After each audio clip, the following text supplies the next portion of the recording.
What's up, everyone? Welcome back to another See You Next Tuesday, where we jump into the Discord and talk about all the crazy stuff that's happening. Today, we're probably going to be talking about the world being on fire for the most part. But it should be a lot of fun, at least to watch some of this and fucking discuss the possibilities of everything that could potentially go wrong here. And with that,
So we can avoid wait, the wait, war. yeah, yeah. All right, guys. Oh, welcome back to another episode. We got Smokey. We got one. We have Soaring. Hi, guys. Want to say hi to peoples? Hello, hello. Hi, guys. Also, hello, Hello, to Chad. Lauren. Hello to Soaring. Whoever else is watching. But today I'm we here. have a lot of shit that I'm happened. over here. I'm gonna start it off on a lighter note, which is gonna be the National Guard stuff, because that's only gonna be like, I don't think we're gonna talk about that for very long, and then we'll work our way up to the Iranian stuff, because that's probably gonna be the meat and potatoes of this stream. Sound good, guys? Typical liberal ignoring the violent protesters. Okay, whatever. All right, so we know that we've had a shit ton of protests. National Guard deployed to the to California, and Marines are stationed there as well. And there was a TRO that was placed, and it's been put on pause. And there was a preliminary hearing today, so we're just gonna listen up on that real quick, and then Now, Hornet, I know what a TRO is, but for the listeners at home, maybe you should explain what that is. it's a temporary restraining order.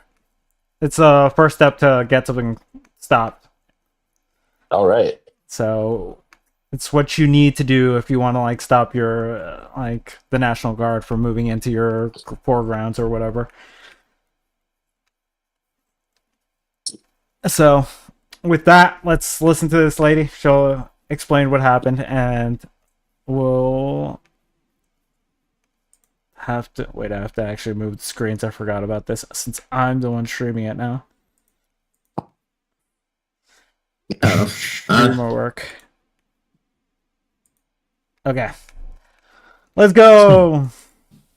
Today, a federal appeals court Guess you heard got your arguments internet over fixed. whether President Trump Yeah. had the power to deploy the National Guard and Marines to Los Angeles amid protests on the ground. Just last week, a lower court ruled that Trump's move sending troops to LA was unlawful. That ruling is currently on hold as San Francisco's Court of Appeals takes up the question of Trump's authority. Joining me now is CBS News legal contributor and law school professor Jessica Levinson. Jessica, I can't seem to get that out today. What happened at the hearing today? Misspeak. So exactly as you said, the judges were really looking at this question of whether under the statute, the president has the power to federalize the National Guard. And they're looking at that statute because it's the statute he pointed to in his executive order when he sought to do just that, to federalize the National Guard and send them to Los Angeles. And so the arguments were fascinating, a little weedy at times. But the first big question that they really asked was whether or not they could even second guess the president when it comes to whether or not, or this is what they really focused on, whether the president was unable to execute federal law through the regular forces. That's the set of circumstances, the facts you need in order to say, yes, I'm going to federalize the National Guard. And they spent a good deal of time on, can we second guess? And if we can, how aggressively do we essentially defer, or can we really look under the hood? What up, Chuck? Well, speaking of timing, how long do we think it will take for the court to issue its decision? You know, what was really interesting is at the very end, Judge Bennett said, I understand that you have a hearing before Judge Breyer. That's the district court, the trial court judge on Friday, essentially, in my mind, signaling we'll get something to you before that hearing. Because what we're talking about right now is a temporary restraining order that Judge Breyer issued. Yeah, the The TRO. next step is whether or not he would issue a preliminary injunction.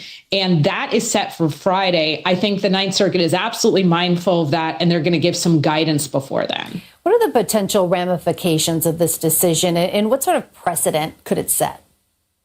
It's a really important question. I think a couple things to remember. One, we're at the initial stages here. We're talking about a temporary restraining CBS order and whether reporter. or not that should be paused. But Jessica two, I Levinson. do think it's important to focus on the fact that this is about one statute. It's about Title 10, Or are you talking Section about the 12406. It's not a they're both grand reporters. theory I of the don't know. Constitution and the power of the presidency versus the power of states. So yes, it will tell us about the president's power under these circumstances, which is important, but I think no more and no less than that. And Jessica, Oh, do you that's- think this that's- question will that's Jessica eventually Levinson. reach the Supreme Court?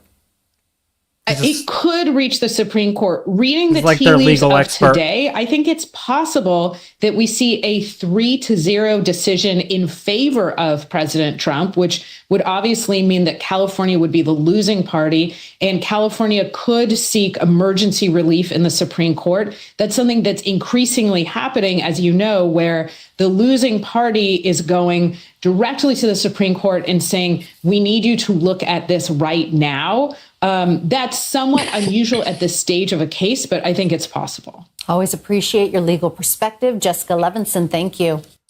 Trump supporters divided on potential involvement in our. We'll get to that. We'll get to that. Everything you have to say to that is Semper Fi, send money. Yeah. So the TRO is going to be looked at this week, and on Friday you have the preliminary injunction. So depending on how this works out, it could either be good for Trump or bad for Trump, just depending on how things go. What up, Michelle? Yeah, there's not a lot here. It's just interesting to know that this is going through some serious legal battles, and it's going to set like some legal precedents. What up, Princess? For us moving forward. Also, I don't know if you guys saw this, but this is pretty funny. Let's look at how much I don't know. Stream, can you read this? Can you guys read this? Oh man, I can barely read it. I can zoom in if necessary. Okay. There, Oh, yeah, sorry about there. Okay. Can you read it now, stream? Now that I'm zoomed in. It should be clear. I'm pretty sure it should be clear. Okay, so this is my President Schizo posting. So we're in that section of life now where I have to read through a Schizo post from the sitting U.S. president. Oh god, this sucks. So we'll read through this. Our nation's ICE officers have shown incredible strength, determination, and courage as they facilitate a very important mission. The mass deportation operation on illegal immigrants, the largest mass deportation operations of illegal immigrants in history. Every day, the brave men and women of ICE are subjected to violence, harassment, and even threats from radical Democrat politicians, but nothing will stop us from executing our mission and fulfilling our mandate to the American people. ICE officers are herewith ordered by notice to this truth to do all in their power to achieve the very important goal of delivering the single largest mass deportation program in history. Oh god. Anything for that first paragraph, guys? Nothing? No, when he says truth, does he mean he's making a decision from Twitter, basically, in a way?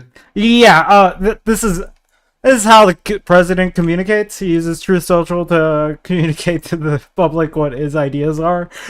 He's just like, this is how we're going to So what you're saying, you just say to presidents who's like completely willing to be open with the people. No back. He's telling us exactly what he's going to do. Yeah. I mean, there's also the radical Democrat politicians. We will get into after this. Fuck, Christine, you got it in my head. Now that I'm thinking about not fucking up words, it's fucking me up. God damn it. Yeah. This is Donald Trump's Truth Social account. What gives me pause, though, and I think back ever since he was elected, of all the shit I've forgotten that he's done. Yeah. Because there's been but, so like- much shit. Yeah. Like, to me, this is a normal post. I really, like, I'm so desensitized to him now. That was the first paragraph. There are 4 more to go, Smokey. Oh, I know. Okay, so let's move on to the next one. This one probably has a lot more criticism. What, are you saying we haven't had presidents who have this wall of texted, like, in tweets before? Come on, Hornet. This is This is not great. This is not a great position to be in. Okay, so in order to achieve this, we must expand efforts to detain and deport illegal immigrants in America's largest cities, such as Los Angeles, Chicago, and New York, where millions upon millions of alien resides. These and other such cities are the core of democratic power center. Where they use illegal immigrants to expand their voter base, cheat in elections, and grow the welfare state, robbing good-paying jobs and benefits from hard-working American citizens. These radical left Democrats are sick of mind, hate our country, and actually want to destroy our inner cities, and they are doing a good job of it. There is something wrong with them. That is what they believe. That is why they believe in open borders, transgender for everyone, and men playing in women's sports. We're hitting every note here. And that is why I want ICE, Border Patrol, and our great and patriotic law enforcement officers to focus on our crime-ridden and deadly inner cities and those places where sanctuary cities play such a big role. You don't hear about sanctuary cities in our heartland. Alright, so obviously he hit almost every fucking thing. Also, what up, Leo? What up, Trism? I think building the walls. Well, because we in Texas have decided to quietly fund building the border wall. You can look at the Texas Tribune has an article about it today. It's kind of hilarious. Yeah. So maybe we can take the money that we're not going to use to finish the border wall, and we can build a wall around the inner cities in Texas. That Well, might fix things. I think this is a clear demonstration that he's just like, oh, let's attack left cities because, again, these policies aren't liked by people. The people started freaking out because they thought their farmers were going to start disappearing. So now he's just going to be targeting cities because he's just like, fuck, my voter base is turning against me, right? That was a big issue because he was just like, we're not going after farmers, but a lot of people still want him to. I think he's playing to a base that is too divided at the moment, and I don't think he can win in many positions now. I think we're starting to see cracks in the MAGA movement that I hadn't seen before, at least not to the degrees that we're watching right now. But with this, he's clearly trying to paint the left as this like crazy fucking thing where it's just like, yeah, let's go after Los Angeles, Chicago, New York, these cities that are blue because most cities are going to be blue. I just don't know how we got transgender into this argument. This shit makes no sense to me. If someone could explain that shit to me, I don't know. But I for can me, explain it. Why not? Right? Why not? Like, I can argue about the open borders thing. Fuck it, I'll go down that. But transgender for everyone and men playing in women's sports. I don't think I've heard transgender people or the left or even extreme lefties be like, we're gonna trans everyone. Trans them all. You're not paying attention, Hornet. I hear it every day. I don't think I've ever heard a person seriously say that, other than the right, the extreme right, being like they're trying to do that. I've heard something to the. I don't mean it. I've heard something to the effect in like a fantasy movie where they pump gas into the city and turn everybody into like wolves or turtles or something. Yeah, but Wait, like what episode of Ninja Turtles is that? I forget what some episode where they turn everybody into some kind of monster or something. No, it was Spider-Man and the lizard wanted to turn everybody else into lizards. Yeah. All right. Side tangent over. True, Michelle. And yes, Crab, this is revenge by the sexually curious frogs. Because, they were turning the frogs gay, and now they're just getting their revenge. All right. What is Alex Jones saying about all this right now? Dude, I don't know, and I don't want to know.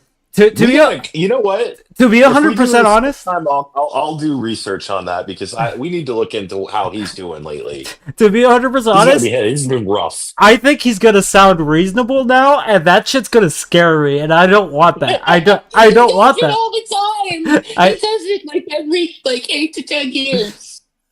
Oh shit! What up, Arachnid? Listen, it is Pride Month, so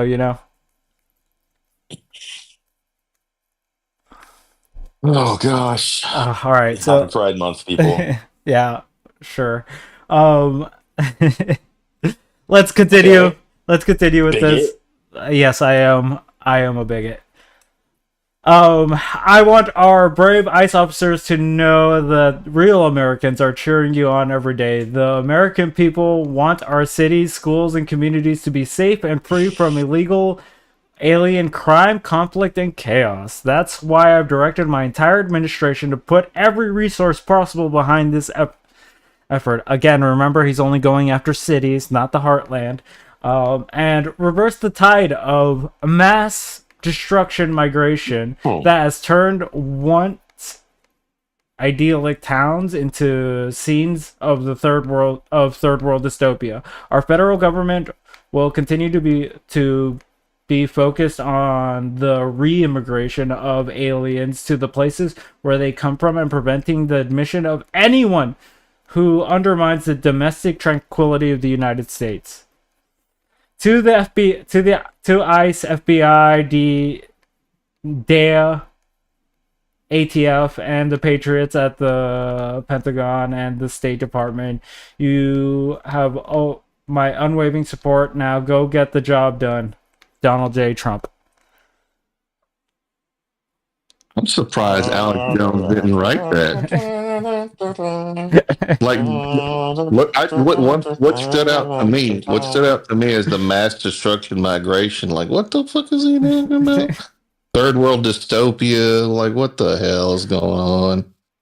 Crime, conflict, and chaos. I am not in hiding, Chuck. I will never hide.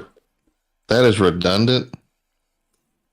For sure, and but it's the scare tactic, right? This is what they've done up until this point. Actually, to be fair, this is actually kind of genius if you're stirring a particular person up. Yeah, for sure. You hit all the, but you touch on all the conspiracy points. Yeah, and here's the thing: this is happening on the 15th, right? For those of you that know, we're going to get later on into the Iranian stuff. He tweeted this out when the Iranian stuff was happening. This is where his focus is. I didn't know that. That's great. This is where his focus is. This isn't before that happened. Because, as many people know, the Israel strikes happened on the same day that Trump decided to throw himself a parade. So, not great. Not great. Not a great look. What do you mean?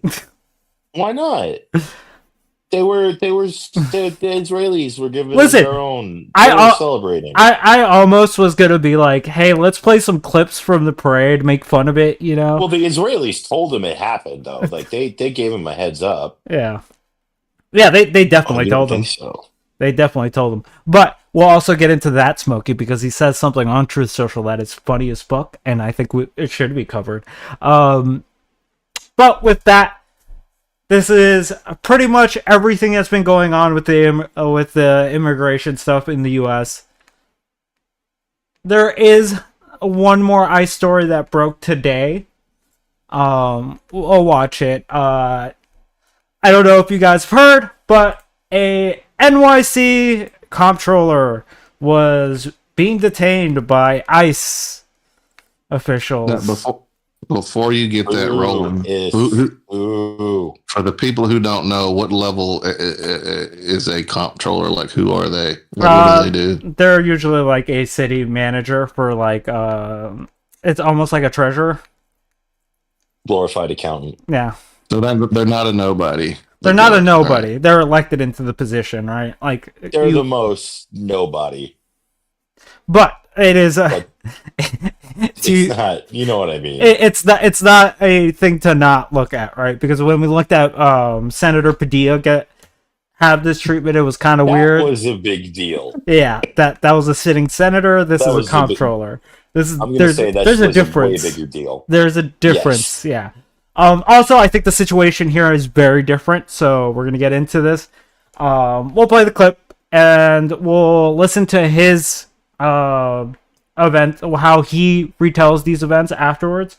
After we watch this clip, but this is what's going on. Do you have a judicial warrant? Do you have a judicial warrant? Can I see the judicial warrant? Can I see the warrant? I will let go when you show me the judicial warrant. Where is it?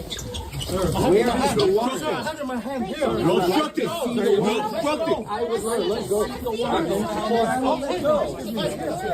By the way, this is the comptroller. Yeah.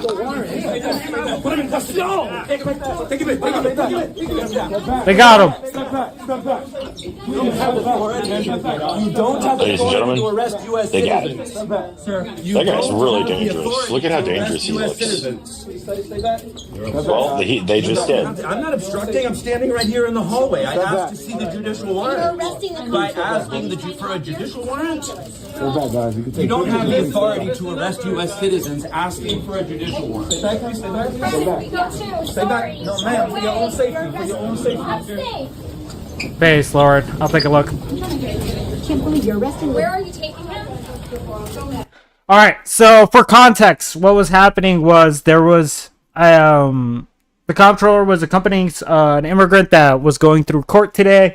Charges were dismissed, and they were walking out. When charges were dismissed, ICE was outside waiting for him, grabbed him, and that's why the comptroller threw himself in between, being like, where's your warrant for this, right?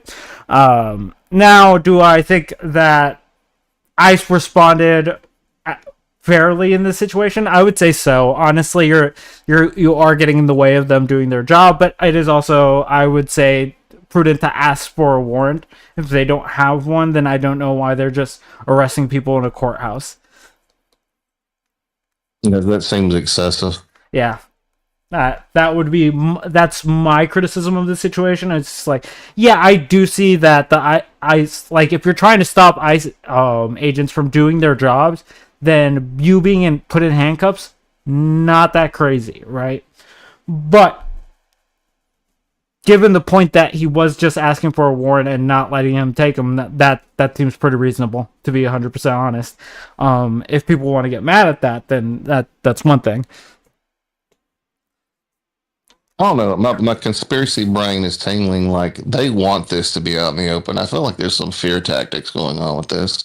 Yeah, for sure. To a certain degree. Yeah, I was also hoping for tasers, but we're not gonna watch an actual, like, some sort of, like, elected official get tased. That would be hilarious. Don't you stop ruining my fun time. Well, no, totally no, they're too smart for that. They're way too smart for that. They'll put you in handcuffs, but they're not gonna tase you. Like, that would be like national news. With all the fired police officers they're hiring, come on, Hornet, that'll happen. Oh man, I don't know. Yeah, you didn't think about that, did you? It's already happening in Texas. Yeah. Wait, I also have to take a look at what Lord posted here. I gotta do research on that when I look into what's going on with Alex Jones. That'll be fun. And I know I don't like making this comparison, but the feeling is just this is like the ICE is going to somehow transform into the Gestapo. It's worst case scenario. Depending on how left leaning you are, they already are. But they're doing what the president ordered.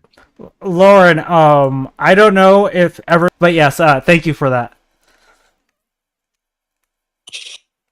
The whole thing is just like, I listened to it. It's pretty interesting to listen to if you're like a legal nerd, but that's it. That's why I was just like, we'll just cover that quickly. What up, Plumpy? But yeah, so we have that, and then he goes on later to talk about it.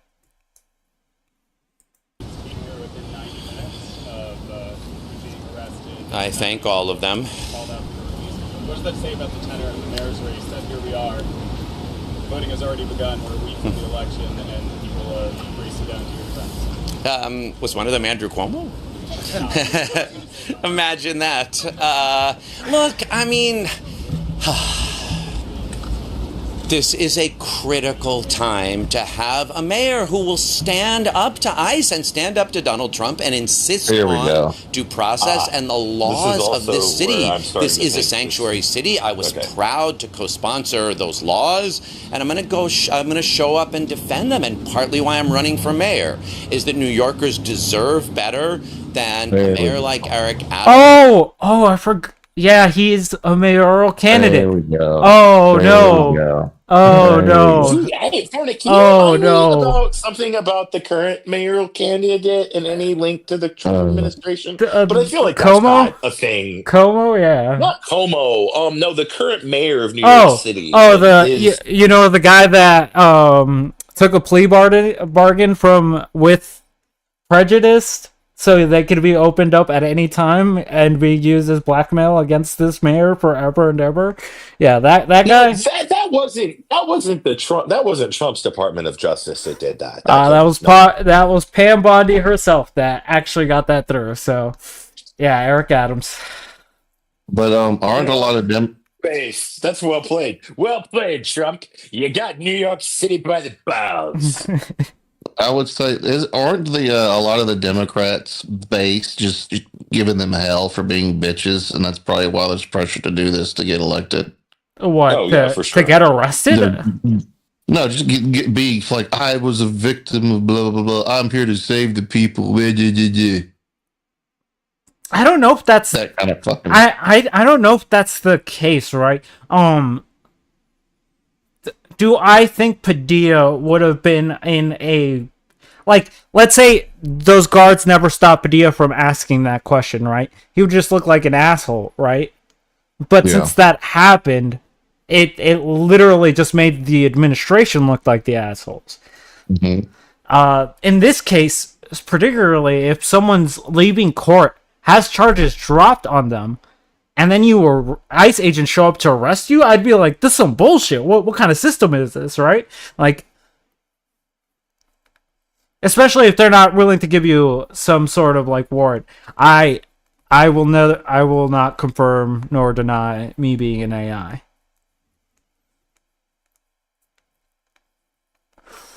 But yeah, him being a mayoral candidate, kind of one of those things where I'm just like, oh, okay, this plays way more bigger than I thought. Who sold New Yorkers out in a deal for his own pardon with Donald Trump, and New Yorkers deserve better. No, he talks about it.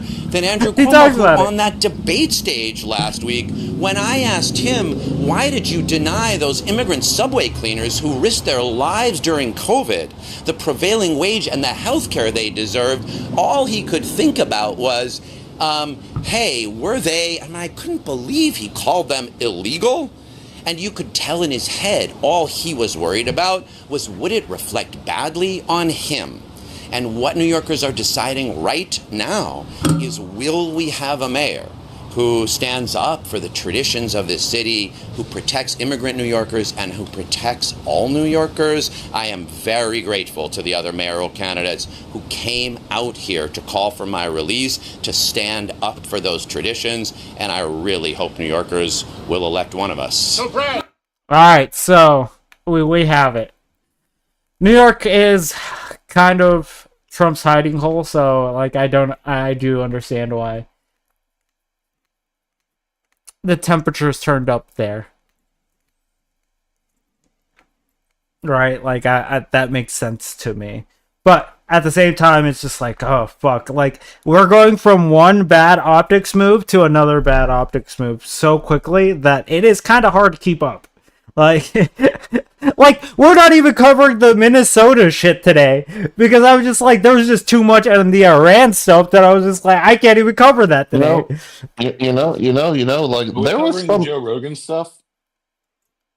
There's too much, Smokey. There's too much. Oh yeah, we can't cover. Okay, we gotta do next week. We'll cover the Joe Rogan stuff. Yeah, but the thing is, there was this leader in the 40s who used this tactic called what was it called, Hornet? What? Wasn't it called the Blitzkrieg or something like that? Oh yeah. It seems kind of familiar. Listen, familiar. I can understand that. But I will not raise that flag yet. I do think that trying to move all your people in and centralize all the power within the executive branch sounds fucking iffy and it sounds familiar, but that's all I will say about the subject. Yeah, you're acting like the French, but we'll continue.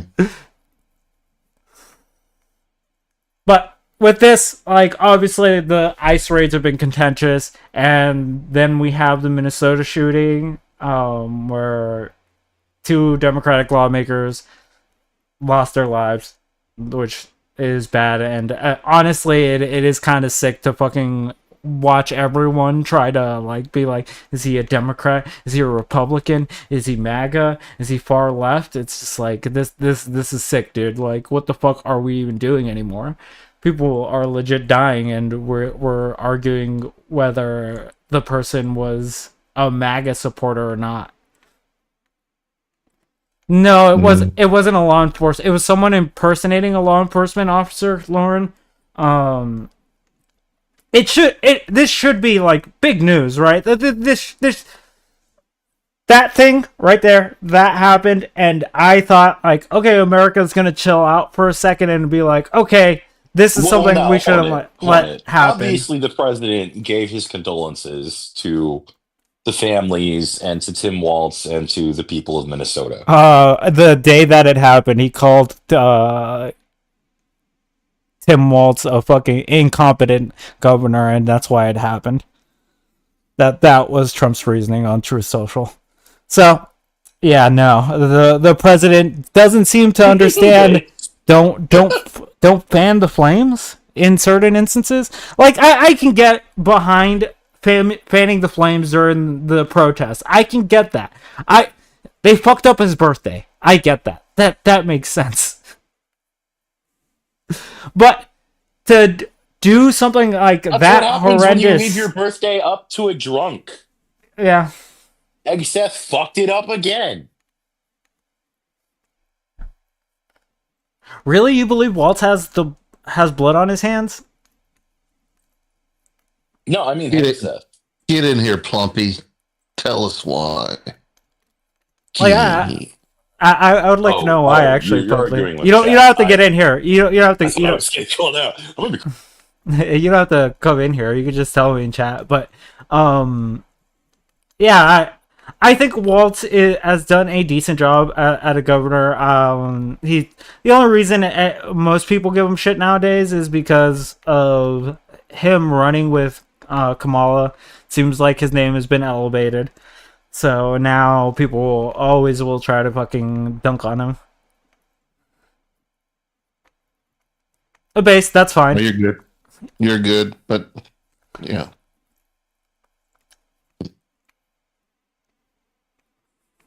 All right. Well, then let's deal, man, a little bit. Why would you, Hornet? Why would you think someone would say Tim Walz has blood on his hands? Because he implemented period things in like school bathrooms would be my answer, but that's my joke answer. They said someone said that Tim Walz was connected to the guy in some way. I actually looked into that. Just because I was just like, is this interesting enough to cover for And the issue was Iran was just too big. We could put it on the back burner because that's more of like a rabbit hole thing. Yeah. That the both sides have been like rabbit holing. Like the roommate did say that he was a Trump voter, but I don't think that matters, to be 100% honest. That person's a fucking crazy person.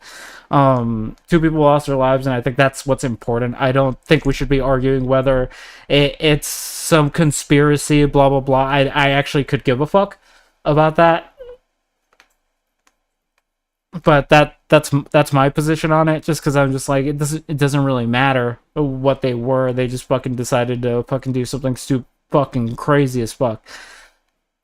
Mm-hmm. And I don't think that should be attributed to either party in any sense. I think that MAGA Republicans are crazy? Sure, I'll grant you that. Do I think lefties are crazy? Sure, but like there's a level of crazy that is acceptable, and that is not it, right? Which I just don't care. But the thing is, I push back against you, Hornet, a little bit. I feel like the way you're trying to be solemn somewhat on this, you wouldn't grant that same thing for that firefighter at the Trump rally, would you? I agree that in that instance, I was kind of a little bit crazier with the, like, what the fuck. But I think after the assassinations on Trump, like, after that, I started to see things in a different light for this kinds of situation, where it's like, why are we doing this? Fucking convenient. Well, no, because do you remember the actual what happened during that, where people were arguing whether he's a Democrat? I don't read. Like I even argued with Dave. I believe it's either on stream or in the Discord, but. Yeah, we were arguing about it, and then I'm just at the position where I'm just like, is this really where I need to be arguing? And that's kind of why I'm just like, yeah, this doesn't matter. Like, it doesn't matter what political party they're aligned to. They're just a crazy person, and I think that fans the flames of like division a lot more. Kumbaya. Well, it's not about kumbaya because like where are we going to here? I'll disagree with them at any turn. But I got you. What do we got next? What's next? Next, we're moving on to the G7 summit. If you guys don't know what the G7 summit is, it's what it formerly was known as the G8 summit, but Putin got kicked out. And it's a real damn shame that Putin got kicked out, as my president has told me. But the G7 summit is where a bunch of countries get together and basically talk trade, anything that's like pressing, you know. It just like solidifies like deals between these like countries. So we'll watch what happens there, because that's where the Iranian thing kind of like starts picking up. And yeah, he did leave early, Lauren, but that's where like we saw the countries being like, okay, we want to basically be like, yeah, we need to de-escalate the situation, and Trump didn't want to sign that, and then apparently he did want to sign it. It is a complicated rabbit hole to get down through. So what we're gonna watch is Trump with the UK Prime Minister talking about the trade deal in the office, brought to you by Fox. Out of Canada at this G7 summit. As you can see right now, it is President Trump walking alongside UK Prime Minister Keir Starmer. Let's listen into what they have to say here on Live Now from Fox.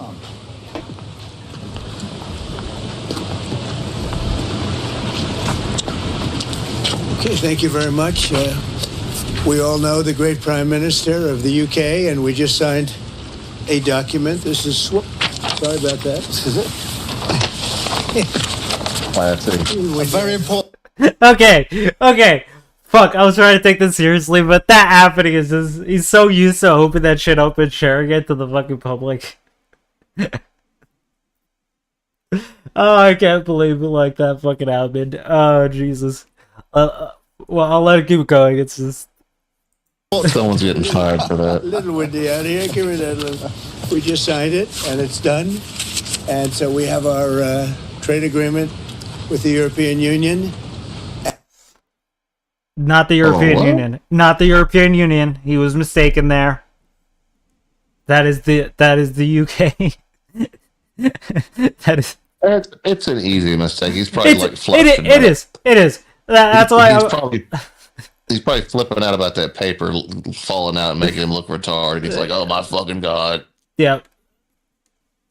Honestly though, I do want to make fun of it, but I also need to fucking like, the temperature in the nation is just way too fucking high.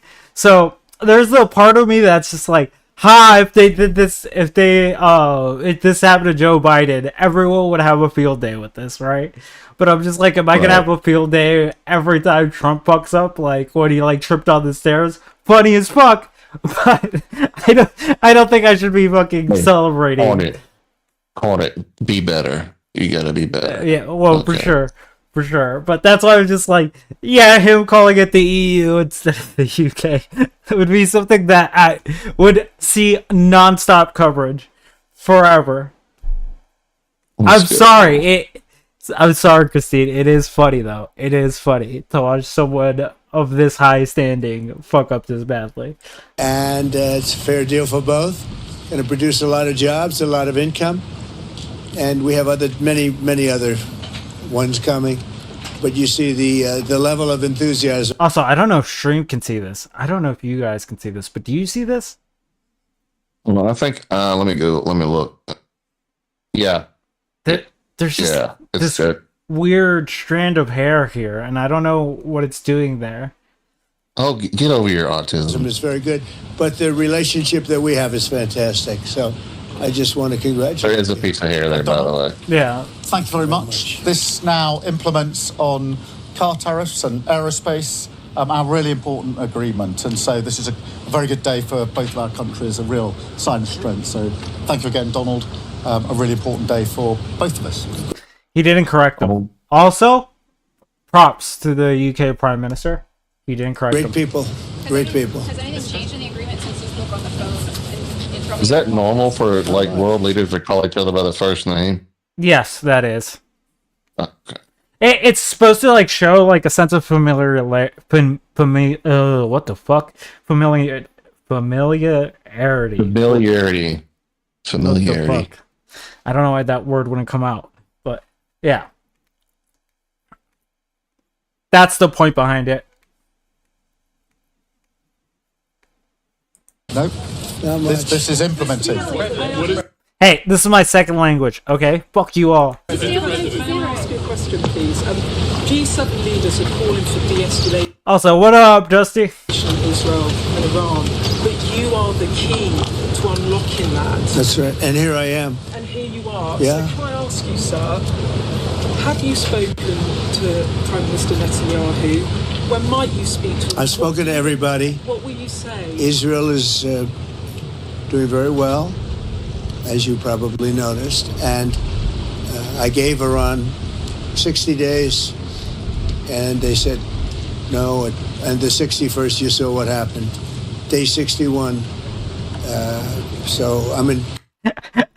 Just to be clear, he gave Iran 60 days for some sort of trade program with them, and I'm just like, what the? That doesn't mean Israel gets to just attack. But we're gonna get into it. Constant touch. And as I've been saying, I think a deal will be signed, or something will happen, but a deal will be signed. And I think Iran is foolish not to sign one. Mr. President, Iran is accusing Netanyahu of attacking them to deliberately derail your nuclear plan that you had. What do you say to that? Do you think that's No. And Look, Iran should have signed the deal. if it would help bring Iran to the negotiating table, would you guarantee that the U.S. would not get involved militarily? Well, I think Iran basically is at the negotiating table. They want to make a deal. And as soon as I leave here, we're going to be doing something. But I have to leave here. I have, this commitment. I have a lot of commitments. I have a commitment to a lot of countries, including the UK, where we just signed our deal. He has a commitment to America first. Okay. I think our president is losing it. Mr. President, where are you settling on steel tariffs with respect to the UK? Are those going to zero, or are they staying? We're gonna let you have that information in a little while. Russia-Ukraine talks, sir, on U.S.-Russia talks, when will they restart? They're starting already. Mr. President, do you agree to the European push to apply more sanctions on Russia? Does the US support that? Well, Europe is saying that, but they haven't done it yet. Let's see them do it first. You told me earlier that you could sanction Russia. Why wait? Why wait to sanction them? Because I'm waiting to see whether or not a deal is signed. Can you guarantee the UK won't be...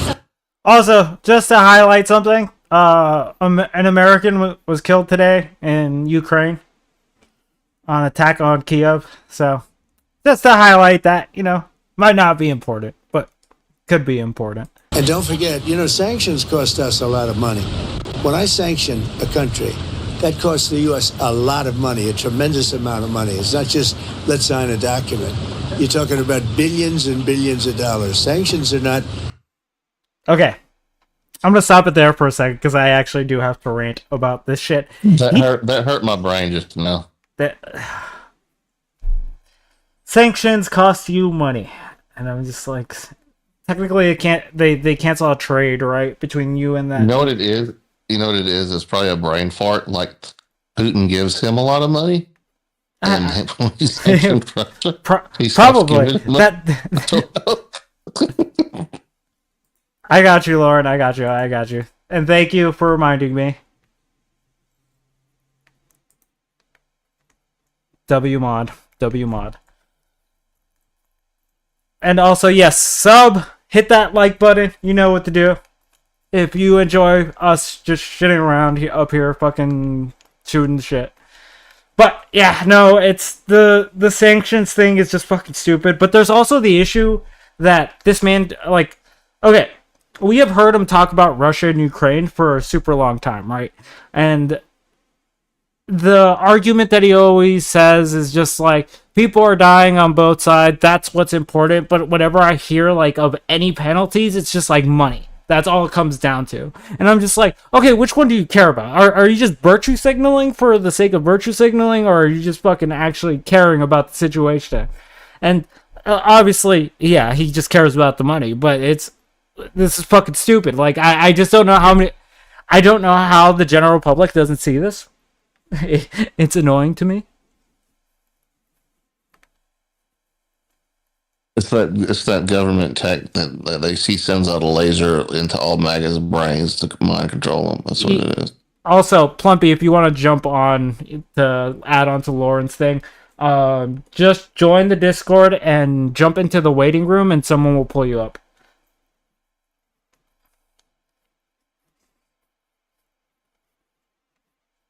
But yeah, that's always been the annoying thing for me. That I'm just like, this fake virtue signaling thing that happens on both sides. It's just like, yeah, I'm like, this is fucking annoying.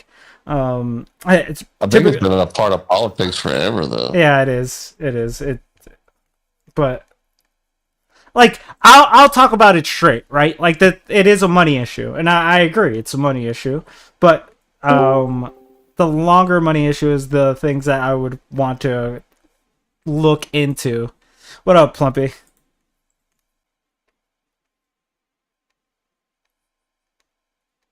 Hello? He's getting ready. Okay. But yeah, like, it's just that'll always annoy the shit out of my brain, because I think I'm just way too straightforward with a lot of the way I, like, analyze things. So, like, when I hear someone being like, oh, this is the issue that I have with this, and in reality it's an economic issue, which I would understand, like, if you have a economic issue.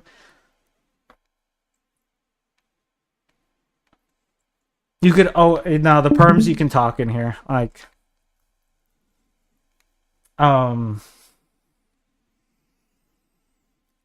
yeah, that's kind of the whole take on this, that I'm just like, we'll continue playing this. Plumpy, when you want to, just let me know and I'll pause it. That easy. It's not just a one-way street. Mr. President, on AUKUS, the submarine agreement, is that still proceeding? You've initiated a sort of review of that. Yeah, we're proceeding with that. It's a really important deal to both of us. I think the President is doing a review. We did a review when we came into government, so that makes good sense to me. But it's a really important... We're very long-time partners and allies and friends, and we've become friends in a short period of time. He's slightly more liberal than I am, to put it mildly. Well, we stand slightly on the left. But for some reason we get along. Oh, you're good, Puppy. Mr. President, on Russia. The way of arming Israel. There's quite a few British voters who worry you side more with the Russians over the Ukraine war. Can you reassure them? No. I just, you know what I side on? Saving lives. I only... You see, he fucking, I didn't pre-watch. I swear to God, I didn't pre-watch today. I just gathered a shit ton of clips and I was just like, I'll go off the fly. Fucking every time. I don't know what it is. Hey, dude, I bet you can find like 90% of politics. Biden stupidly let us get into that mess. Biden gave him $350 billion. $350 billion. And yet, despite that, you saw how we did in the Middle East. We took in $5.1 trillion. We have $15 trillion almost, looking around that number, going to be invested in the U.S. So the money is not the thing in this case. It's five. Is he reading my brain? What is going on?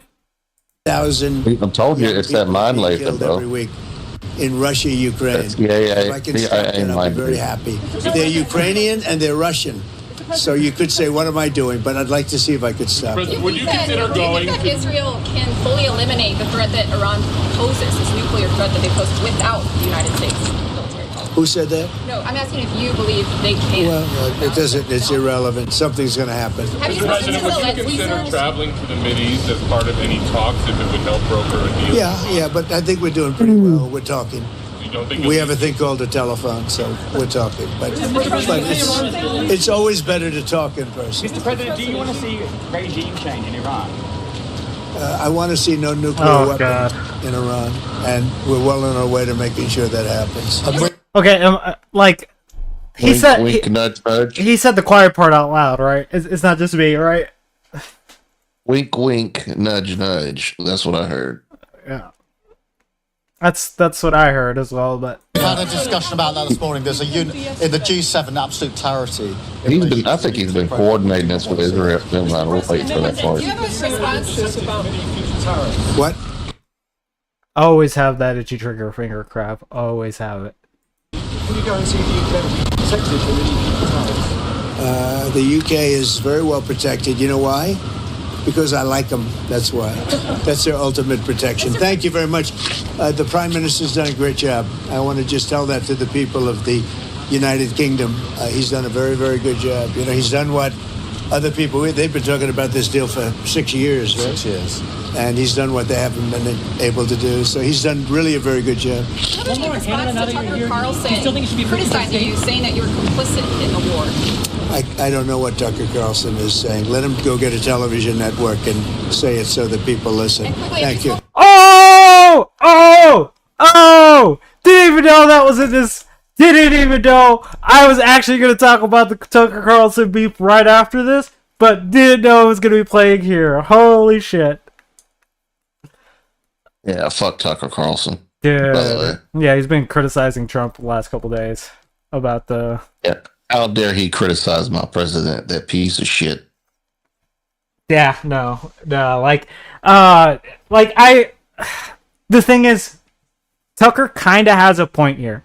He ran on the basis, on the base of peace, right? It would be like, none of these wars would have started under me, blah, blah, blah. I'm an effective leader, blah, blah, blah. And what we're finding is we had Pakistan and India shooting fucking missiles at each other. Now we have Israel, who feels emboldened at the moment to fucking just send missiles over to Iran and just be like, you know what, we're just gonna dismantle shit. Look. You're not looking at it the right way. These are they wouldn't have had these wars under him, the ones that he didn't want. But the wars that he does want, it's okay. You got it.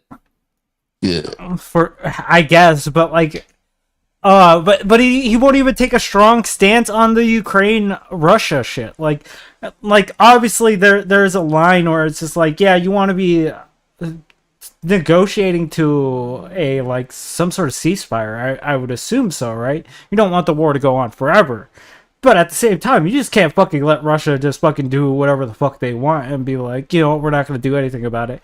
In fact, what we're gonna do is remove some of the stuff that we I think some of our drone technology is being removed from Ukraine now. So it seems like we're doing every bad move I could possibly think of. And I think Republicans are starting to catch on at this point, just because it's just like, this man legit was, this man was legit fucking being, fuck, I lost my train of thought. What just happened there? Where was I? Something about, I think you're talking about why MAGA is getting pissed off. Yes. MAGA's getting pissed off because of the fucking because he's deciding to take us to a fucking war with Iran, where it's just not necessary in any way. If Israel wants to fight a war with Iran, let them. You know, that's their beef. You don't have to jump in the middle of it. And the issue also being that there's no way that the U.S. wouldn't have known about the strike in any fashion. They would have been updated. I straight up think when Netanyahu came down, I was like, hey, dude, I want to go after Iran. All right, bro, I got you. I think this was coordinated with Trump in some fashion. But just don't think how it could not be. I don't think Israel's we're just doing whatever the fuck they want without Trump doing. Yeah, true. Maybe it's true. It's a bad day when I'm sitting here being like, Tucker Carlson isn't wrong. And I'm just like, fuck. Did I just say that out loud? And, it's crazy. It's actually crazy. I don't know what his base is anymore. I actually don't know what Trump is doing anymore, because at first I was just like, he's playing to his base, right? Hornet, I know exactly who his base is. You know who his base is? Donald Trump. That's his base. True. But at the same time, it's just like, fuck. Because there's so many people that were glazing this man fucking for ages, and now they're all turning on him so quickly because of this situation. And and rightfully so, to be 100% honest, rightfully so, because he told them he wasn't a wartime president. And honestly, if I'm going to war, I don't want fucking Trump being the president at that time. He just can't. I don't trust his leadership. I just don't trust it enough to have some sort of situation like we had in Iraq or any other Middle Eastern country. If we're looking at Afghanistan, if Trump was in charge of that, as as we could see from the plot of fucking Afghanistan. He's not effective, and I don't think that he should be the president during these kinds of situations. But we're looking at the darkest timeline. We're watching the world burn. That's the point of today. So, well, you know what he does whenever he's like something goes south, right? What? He causes another fucking problem somewhere else. Yeah, for sure. We're about to, if he gets too much heat, he's gonna do that. Yeah. Like, we have Marines. We have Marines in U.S. cities now, armed against their fellow Americans. We have the National Guard deployed in multiple states, not just California. Texas is also using them. Semper Fi. Semper Fi. And now we're just like, this is like we are barreling towards a militaristic, like, nation all over again. Look. There's only two outcomes that are coming because of all this. All the signs are there. All the signs are there. Either we're going to get invaded by actual aliens or Jesus is coming back. That's what I'm saying. No. I mean, I understand Israel wanting to get Iran right now. Like, this is the first time in decades that it's like a good idea. Like, their entire proxy network's been destroyed. Saudi Arabia doesn't really give a fuck. Russia is comically overdeployed. Iran's looking pretty lonely and vulnerable right now. Okay, well, yeah. Submissive and breedable, if you will. We're hearing the same talking points that we've heard for the longest time. They have nuclear weapons. Honestly, this is the shit that we heard during like the fucking Bush administration. Like, yeah, this is Iraq in the 90s, but we're literally, we've gone full circle. Now we're at Iran instead of Iraq, and I'm just like, what the fuck are we doing? At least they actually tried to make a nuke. I'm like, it's Iraq. Oh, it's so fucking crazy. And Avius, I don't think this is Cloud World. I think this is the darkest timeline because a nuke would just at least fix everything. Clean. No, because Hideo Kojima has a game coming out. It's still pretty good. That would be a clean sweep of everyone. Just nuke the world. That'd be fine. That's not the darkest timeline. This is the darkest timeline where they're edging us Hideo Kojima died tomorrow, then it would be the darkest timeline.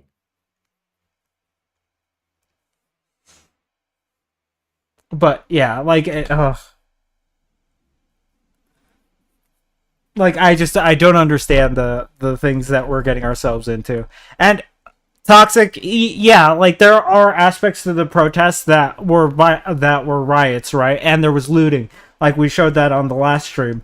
But those filthy riots. I'm glad that the Marines beat them up.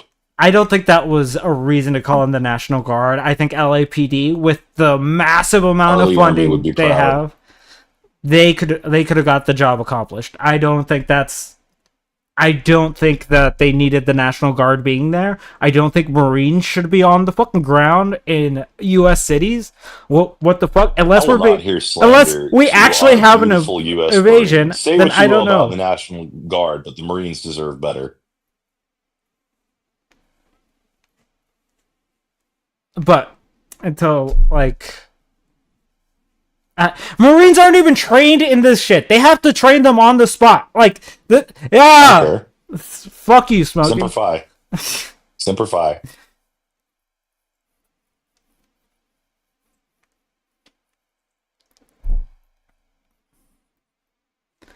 Like, here's the thing, Lauren. Yeah, they could have been worried about that, right? They could have been.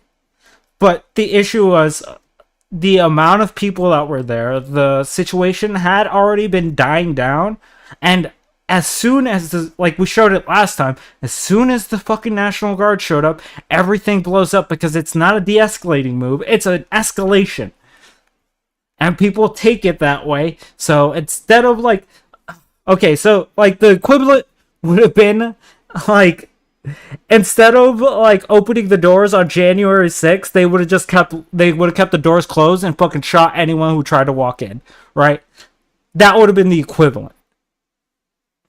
But the cops knew that they needed to de-escalate the situation, so they were like, "We'll escort you through the fucking building because that's all we can do at the moment to fucking bring this." Until they shot that one lady in the neck. Well, the lady was To fucking. be fair, she was breaking into a wall. Yeah, I know she's breaking in to the actual area where Congress conducts. Yeah. At the last line of defense, they shot that lady at the neck. So I can understand them being able to use the military. I can even understand like the use of military in certain situations, but this was not a situation to use them in. Obviously the protests, yes, they got bad in certain areas, and then there was the looting that happened, but that typically all happened like day 3 where we saw the National Guard there. So it's just like it just seems like that was a mistake on almost every front.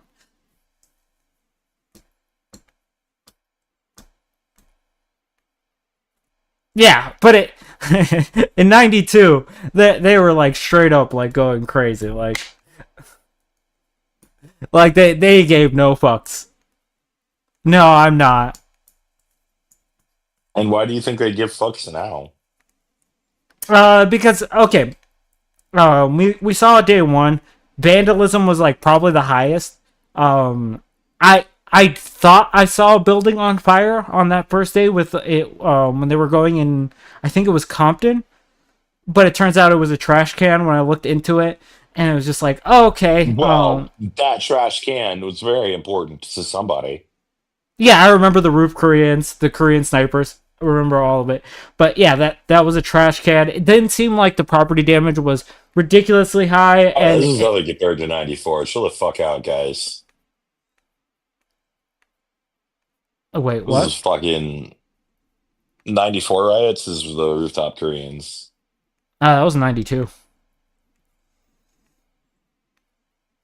Was that 92? Yeah, okay, my bad. Rodney King, yeah. I believe. But yeah, those were bad, right? Obviously, if the National Guard got called into that situation, which, by the way, was multiple days of like businesses getting set on fire, fucking. Oh yeah, it was not good. It was not great. It was not great. To compare that to what we saw during these quote unquote riots, they're not even on the same scale, right? BLM. The BLM riots were probably more fucking crazy than these. That's why I'm just like, the fucking BLM riot in front of DC was probably more contentious than the entirety of the No Kings riots in general. Exactly. That's why I'm just like, what was the reason why the DC? Oh, wasn't it because the church got burned down and then Trump went in front of it, and then that situation. Yeah, that was a fun time. Yeah, I remember all that. That was great. And I generally do believe that the No Kings protest was a total success. Millions of Americans lining up, being like, "Yeah, fuck this shit. We do not like this. We do not condone this behavior." And I'm just like, "Yeah, this is what you want to see from the general public." There was that one person that got shot at one of them. I forget which one it was. Salt Lake City. Yeah, Utah. And then, of course, there was the biggest, and like I think honestly, the biggest act of violence on the day of the protests, probably the guy that shot the two democratic people in Minnesota. Yeah. Like I want to say like, well, this happened, that, but like honestly, like I read that morning, and I was like, okay, yeah, this is going to be the big news today, no matter what happens with the protests. What up, Plumpy? So blame that guy if you don't like the fact that there wasn't more stuff to talk about at the protests. Yeah. He kind of stole the show. Howdy. What's up? What's up? Can y'all hear me all right? Yeah, we can. Hi, Lauren. Hi, everybody else. What's up? So, any point of contentions with anything we've said? I was gonna get into that Tim Waltz thing, but I'm just gonna like put that on pause for a minute. I think. Okay. I mean, like all today, I was looking at like dating stuff, trying to avoid politics. Yeah. Politics is kind of toxic at the moment, so like I don't day. I don't blame you. I don't blame you. It's the doom and gloom day. Anyway, I just wanted to say hi. So yeah, you're good. I'll pop up. All right.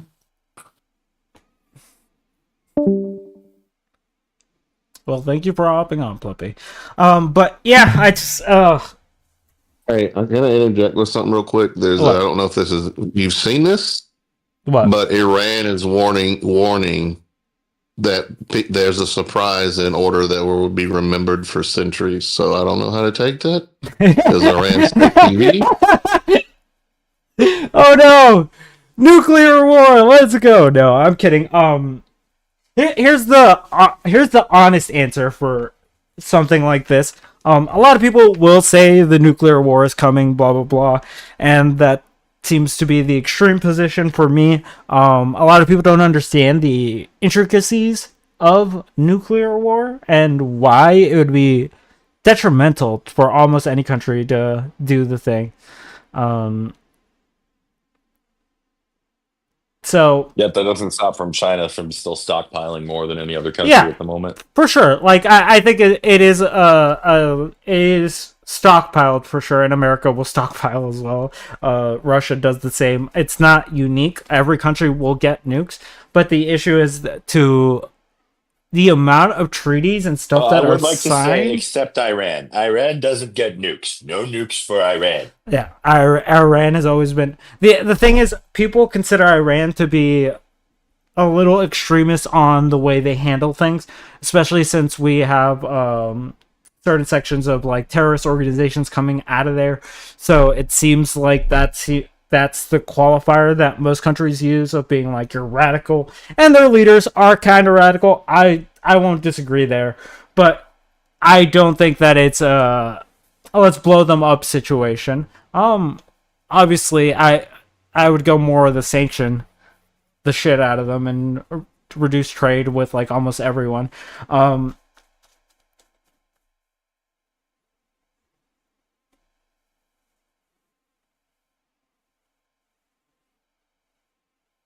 But yeah, I have no idea, Abius. I was actually reading that at the same time you said that.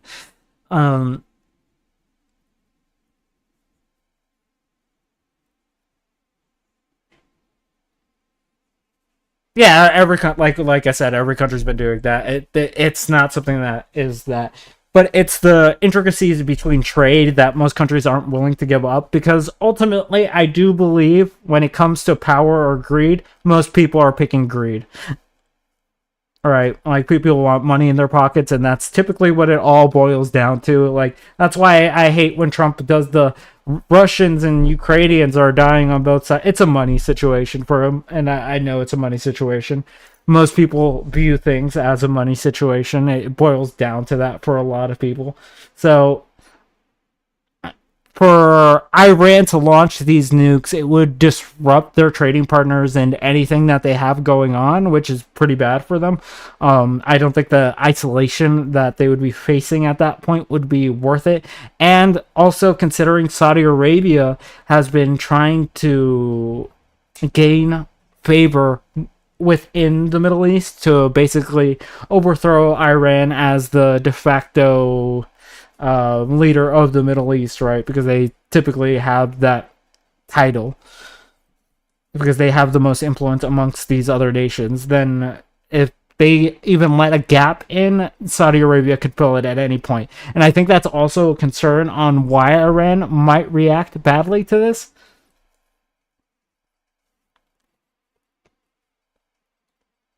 So that we'll start moving into the Iranian war because we're talking about it, so might as well get into it.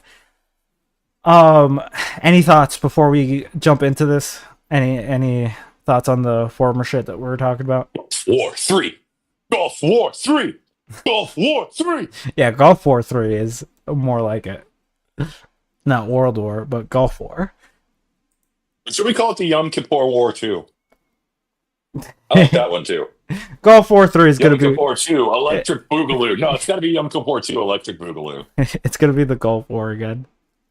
Nah, but to be fair, Israel started this one. So Yom Kippur. Lord. Well, technically, if we want to be serious, Gulf. Hamas started it. Like the Gulf of America. It. Like the Gulf of America, you know? The thing that is in between Mexico and America? The Gulf. I don't know geography. I'll have to look at that. It's the American Gulf. The Gulf of the Americas. I would feel it'd be more inclusive. It's up by New York. I see it all the time. No, if they called it the Gulf of the Americas, I'd be cool with that. But the Gulf of America, I don't know. I think that's honestly, if Trump wanted to get that passed by almost everyone, I think everyone would agree to that. Yep. Like, I think Mexico would have been like, you know what? Based.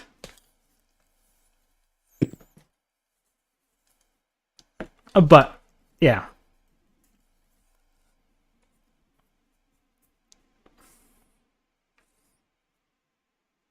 Christine, I don't know what's happening either. But I always like when people engage each other, so it's definitely worth it to see it in chat. And I will chime in with my ideas if I see something I'm going to chime in on too. But let's start off with Israel and Iran and their launching of weapons today. Where Israel and Iran exchanged airstrikes and missile barrages for a third straight day. Israel struck at least 2 oil refineries as it widens its target list beyond military and nuclear facilities. In addition, Israel warned Iran to evacuate arms factories. A human rights group that's long tracked Iran says Israel's strikes have killed at least 406 people and wounded another 654. In response, Iran launched more missiles into Israel. Outside Tel Aviv early this morning, rescue teams searched for survivors in the rubble of an apartment building. At least 10 people in Israel have been killed overnight, bringing the death toll there to 13. Joseph Fetterman is the Associated Press news director for Israel, right? Jordan, These aren't like the little shitty rockets. These are like the big ass rockets. They're ballistic missiles. Yeah, that's why. So Israel's defense is pretty good, but when we're talking about ballistic missiles, it's not going to be as great as what we're currently. That's why we're watching some of the missiles land. Joe, what's the latest on what's going on? But to pure speed, bro. But to be fair, to Israel, they are taking down most of them. On the ground in Israel right now. Well, this military operation is continuing. Israel's continuing to strike targets in Iran, so that means that we are seeing repeated. Also, I forgot to say this earlier. Chuck, if you disagree with me, man, you know you're more than welcome to come up here. I always like when people bring dissenting opinions to me. Barrages of missile fire. In fact, that's the whole point of the show. Over an hour ago, we had another missile attack. Nothing landed here in Jerusalem. This time, the missiles fell in northern Israel, but these alerts are affecting the entire country. Oftentimes, we can look up in the sky and you just don't talk about it as a Mexican parent. Things flying overhead. So, we're seeing it across the country and feeling it everywhere. And this is nationwide. This isn't concentrated in a. No, this is PBS NewsHour. Particular part of the nation. No, the alerts are going off across the country. We have gone through 3. Listen, I didn't get a strike, but I got the copyright thing on the last one because I played a Tucson thing, so I'm trying to be a little bit more careful about the news clips that I use. Drills in the past 24 hours, where the landings have been across the country. We've seen. Gotcha. My bad. Them in the Tel Aviv area, in northern Israel, and even south of Tel Aviv as well. Nothing so far has landed in Jerusalem, but you do feel it. You see interceptions overhead, and you hear the thunder, the boom. I know, Chuck. I've heard you talk about it a lot. That's why I would like to almost hear your takes. Sort of like a bass drum or thunder off in the distance, because everything is relatively close here. Help us understand what it's like to live with this threat looming over you. It's very disruptive. You can feel it really everywhere you go. The other night, I was on the first night of the fighting. I was driving home from the office, and it reminded me of those early days of COVID. The roads were just completely empty. Maybe you would see a taxi here and there, but really empty. Things have come alive just a little bit, but the volume, the number of people you see on the streets is minimal. Many of the stores are closed or sounds good, Chuck. Closing early. Schools are only learning over Zoom right now, so it's really disrupted life across the country. It affects people's moods. Well, if I was to ask you biology questions, Lauren, you probably know something about it. People are tense. Especially if it's fishes. They're worried and they don't know where this is headed. You know, over the past 25 years, Israelis have dealt with suicide bombers, rockets coming from Lebanon, rockets coming from Gaza. I'm wondering, do you have a sense of how people are reacting in comparison, how it compares to those other things? It's always hard to compare. Each one is unique.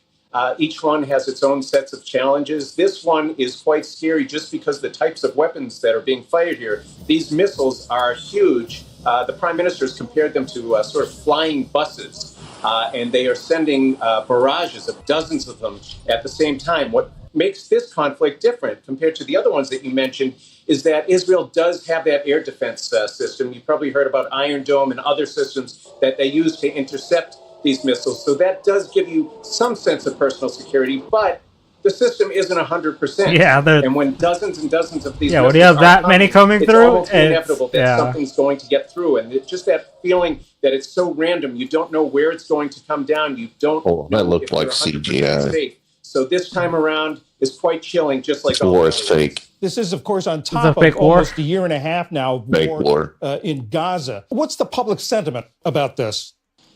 Well, after a year and a half of conflict in Gaza, the country's become very divided over that. There's a large number of people who just want to see that war end, and you probably know they're hostages. It's the Storks, right, Chuck? That's how they're made. Stork delivers them.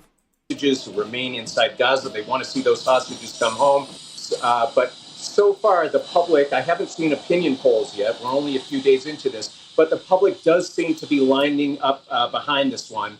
Israel's opposition leader, Yair Lapid, also has come out in favor. There's really a widespread consensus. Iran is seen as the biggest threat, the biggest enemy to Israel, and that feeling is pretty widespread. So early on, at least, the public seems to be behind this, but we've seen this many times before. Operations start off kind of clean with lots of support. The longer they drag on, the more things can get messy and the more the nation can become divided.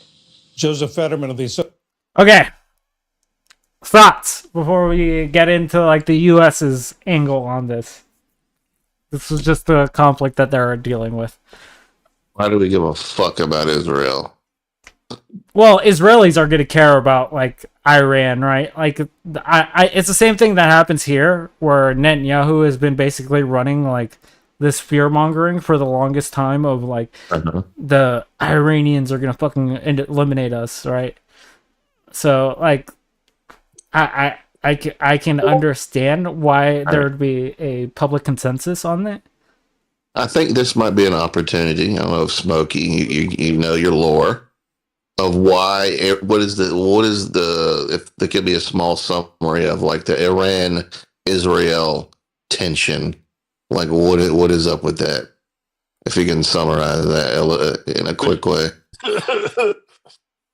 Well, I'd say if we just go off based on from October 7th onward, or if you want to go even from 2012 onward, it's probably Iran's unabashed support of proxy states and terrorist organizations, whether it's Hamas located in Gaza, whether it's Hezbollah located in Lebanon, whether it's whatever terrorist organization exists in like Libya, Syria, or like there's like pretty much had gotten to a point now that after October 7th, every single major ally that Iran has is basically destroyed, despondent, dejected, or has been degraded to a point where they can't really help Iran. And Iran's strongest ally, Russia, kind of started its own situation where kind of busy they were at the actually moment. needing weapons from Iran. So I can't see them. Go ahead. Yeah, no, they're kind of busy at the moment. Yeah, yeah, they're very busy. So, like as I was saying earlier, like Iran is just completely alone. So I think, and like this is me just being a realist and like watching like 30 plus years of like military, like the United States engaged in military operations and whatnot. Because I mean, I was like 4 years old when we were in the Gulf War, and What it's up, like ABS? we just do stuff like this. So it makes perfect sense to me that we're like that Israel would finally take advantage of like the situation just being so ideal for them. Like literally, the world is kind of against Iran in a way that they were against Iraq in the 90s. But unlike what was going on, in the first Gulf War when like Iraq attacked Kuwait, then that led into the second Gulf War when we went into the mass destruction, but we never found any. We can actually say this time, well, Iran was trying to make a weapon of mass destruction. So it's really easy for like the hegemon to create like a narrative that plays well, like in his like historically. Yeah. I'm gonna shut up now. Yeah. That was a pretty long summary, but all right. That was coherent as fuck. I don't know. Like that was impressive.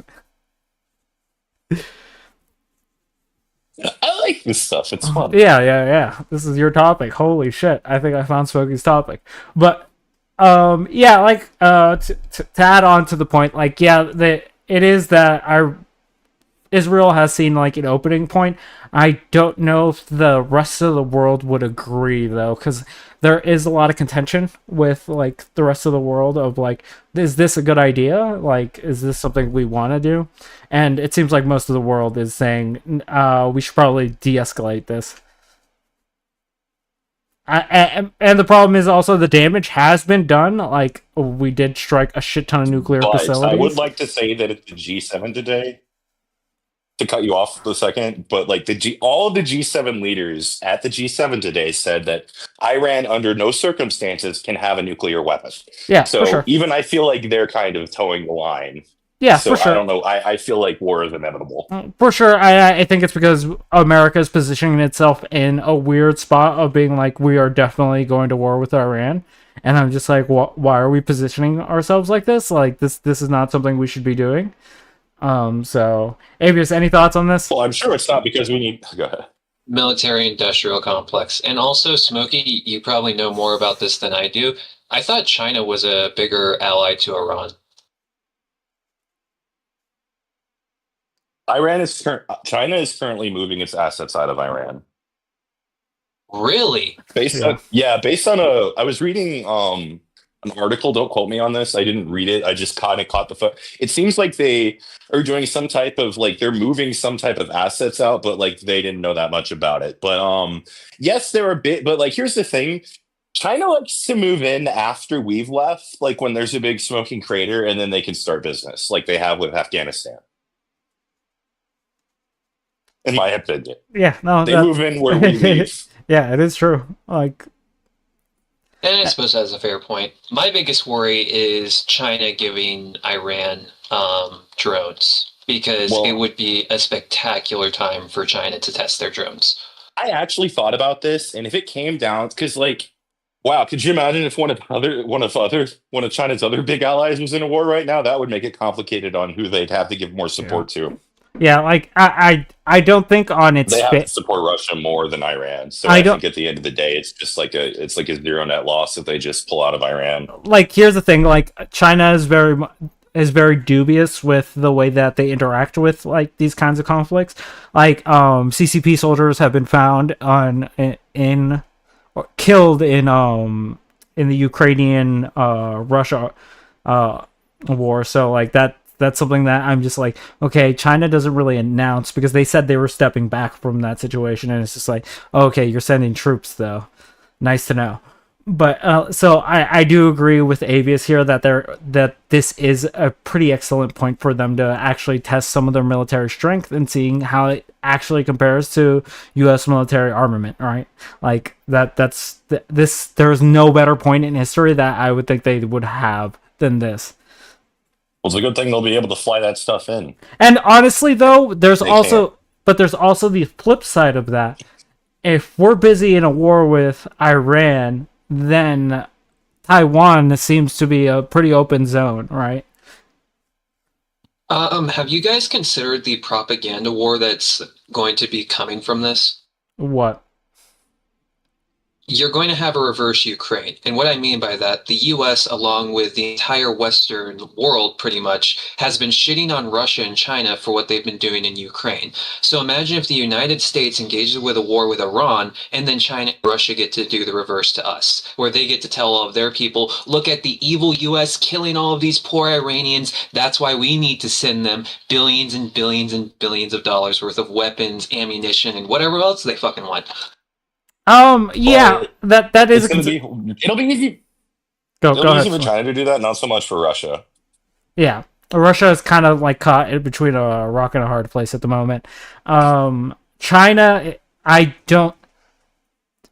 China's playing the long game, and I don't think that this is potentially any, like, again, like if they wanted to try out some of their armament, then yeah, you send them the armament and be like basically get readings on like what's basically better or worse than the US.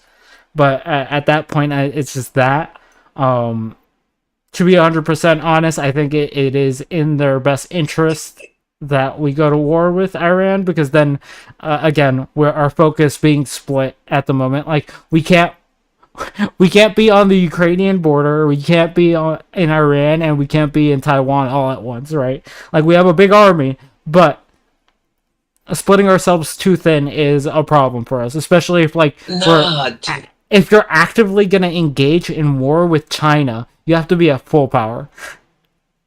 You can't half-ass that, this right? is my biggest fear. What if we give China the ability to look like the reasonable party? And the reason why I say that, China has very strong connections with the Saudi family, and they have strong connections with Iran.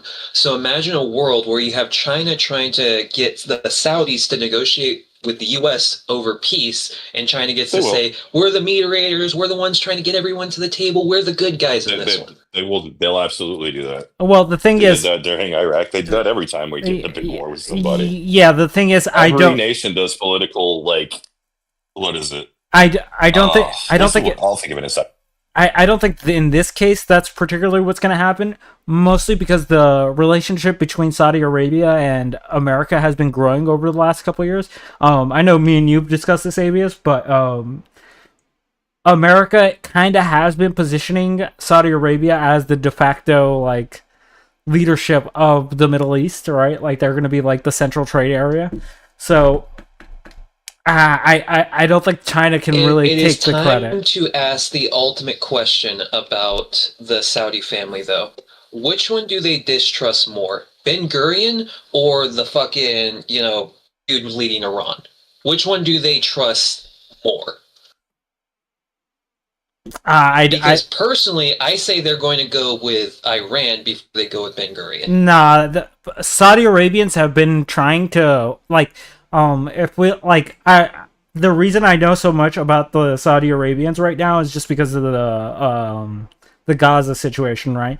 And reading into that, you see that Saudi Arabia has basically been moving everyone against the Palestinians and being like, fuck them, right? Like, Israel needs to stay because America was a good partner for them. So they've never liked Palestinians, though. Even when you talk about, for sure. Egypt controlled that shit, they didn't even like those guys. For sure. But the thing is, like, they position themselves in a, like, they got to like position themselves in a place where they can actually, like, influence other nations, right? Because that's why the conflict, like a lot of people will say, like, move the Palestinians to another, like, another section, and that's just not feasible because of the way that Saudi Arabia has moved.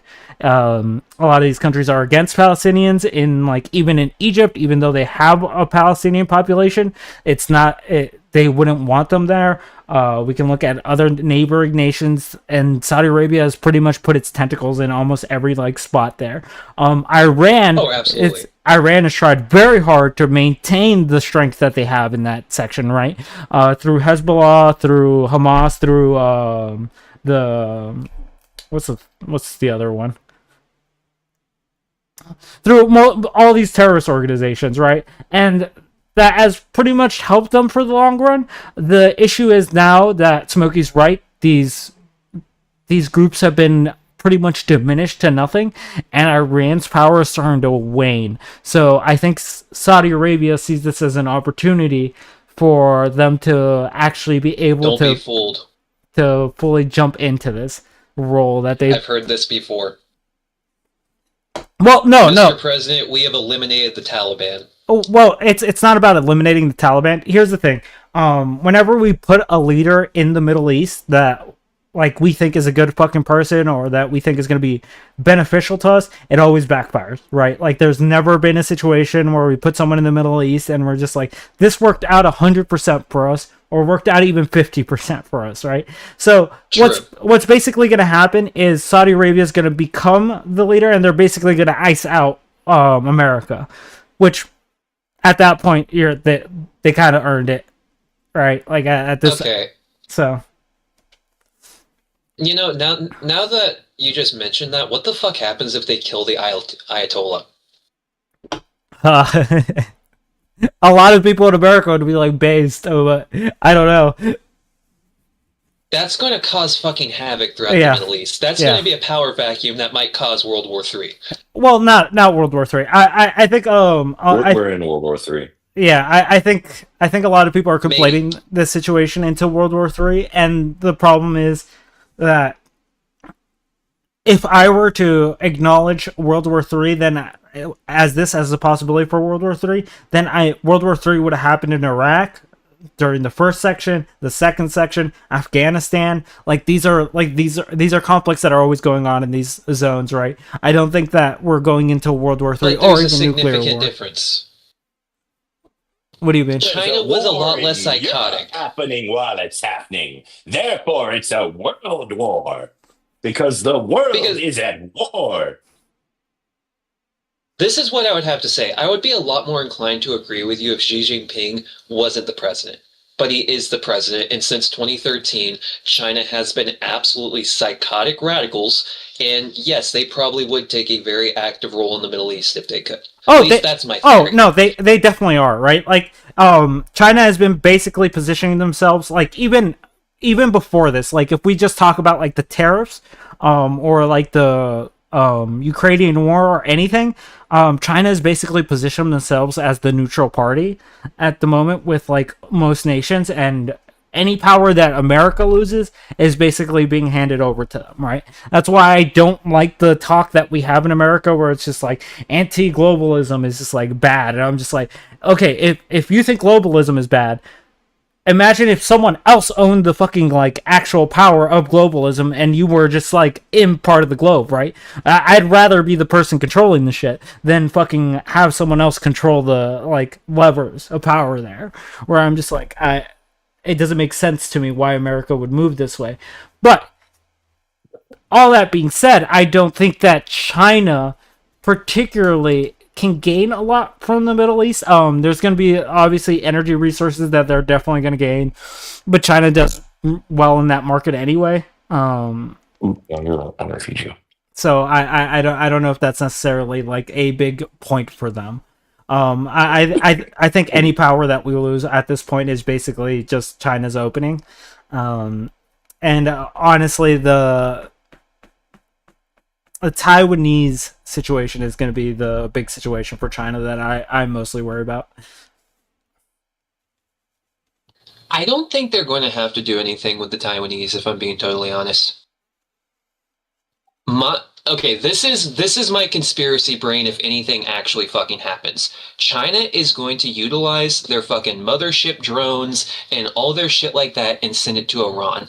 They're not going to actually want to engage with war with the United States. What they're going to want to do is keep sending Iran money as long as there's people willing to die to make the U.S. debt rack up and up and up and up. And then one day, eventually, when people no longer want to buy our bonds, the United States defaults and China's number one. Yeah. And then Taiwan no longer backs the United States. Taiwan just by default goes to China because they follow where the money's at. Well, it also depends on where the UN stands there, right? Because the UN does acknowledge them as a sovereign nation, at least for the most part.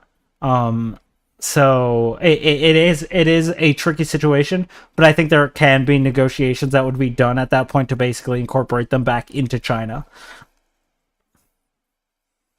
Yeah, see that would be my conspiracy, right? My conspiracy is China doesn't want to engage face with us. They want to rack up our debts until we default, and then they just reconcile with Taiwan. They never invade, they never do any of that. They buy our debt. Like almost every country buys our debt. That's why I believe in cutting increasing corporate taxes and then reducing our defense spending so we can try to offset that debt a bit, right? Like so we're not building so we can operate on a surplus like we did during the Clinton administration.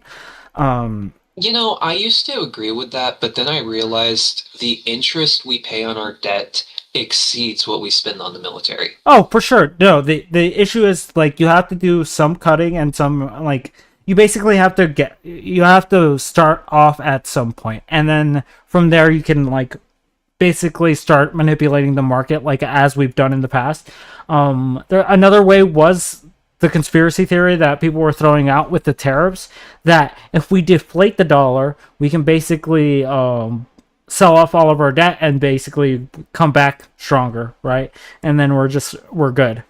But at that point, it was just like, I don't think that the Trump administration had the economic prowess to actually do this. So that was kind of the issue that I had with the conspiracy of that. Because I was just like, there's no way they thought this through. Like, if that was the goal, then based, but I don't think they have the know-how how to pull that off. So that's kind of the issue. Can you guys run the show for like 3 minutes? I need to go check on something. Oh yeah, it's all good.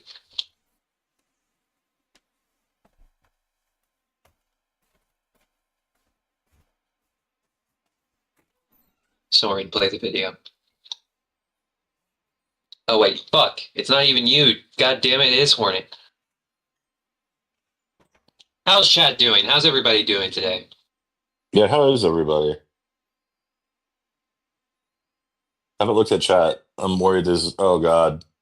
Well, we lost everybody. Yep, it's fucking over, guys. Where is Soaring? Is he even here? Yeah, I don't know. He hasn't spoken. Yeah, he is pooping. Hornet. I mean, not Hornet. Obviously, Soaring. He's always pooping. Oh, God.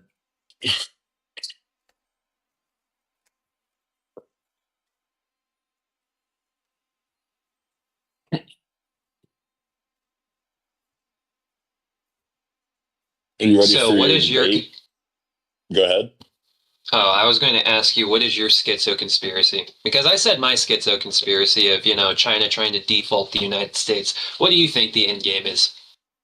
I don't know. I think China is kind of like in a wait and see situation right now, because it's not like this is the only like shenanigans going on in the world right now. Because like if you really look at every continent, there's a situation, with the exception of maybe Australia and Antarctica. And so like, because I mean, even in like the Americas right now, you've got the situation with like where like, oh no, everything's fine in South America, everything's fine in North America, just normal politics as usual, nothing crazy is going on. And you've got possibly a war in Europe. India and Pakistan are playing will they, won't they again. Africa gestures that. And then if China wanted to start a war with Taiwan, like they could pick a worse time. I legitimately don't think they're going to hit Taiwan. I agree. I think we're currently finagling, like slowly flirting with to a waltz that, like, if this was a Gundam series, we're to the point now where the big arc of war is about to begin and all the cool Gundams come out. And then, like, we'll go off into, like, the final thing. Like, oh, my favorite character died. And then, it'll be like that as a deep cut. But, Smokey, the issue with our world is every country's Gundam is made by one country. And if a war started, every country with a Gundam has the ability to blockade the one single country that makes everyone's Gundams. And I think, oh yeah, my main point was that as much as the United States may want to get involved with the Iran-Israel conflict, the reality is the majority of situations can be done by Israel at this point. And if we need to go in, like, it's just like the amount of effort we'll have to take versus like the Iraq and Afghanistan situation, I doubt will be. I could be wrong. I've been wrong before, but I feel like Israel is willing to do a majority of the heavy lifting in this case because they are really fucking pissed off. Yeah. True. Yeah. To quote data from the Goonies. Yeah. But we also have a video that we need to review. Tucker Carlson and Ted Cruz clash on Iran. No. How many people live in What? Oh, I was watching this. So Okay, play this. We're definitely going to watch this because this is definitely going to be interesting.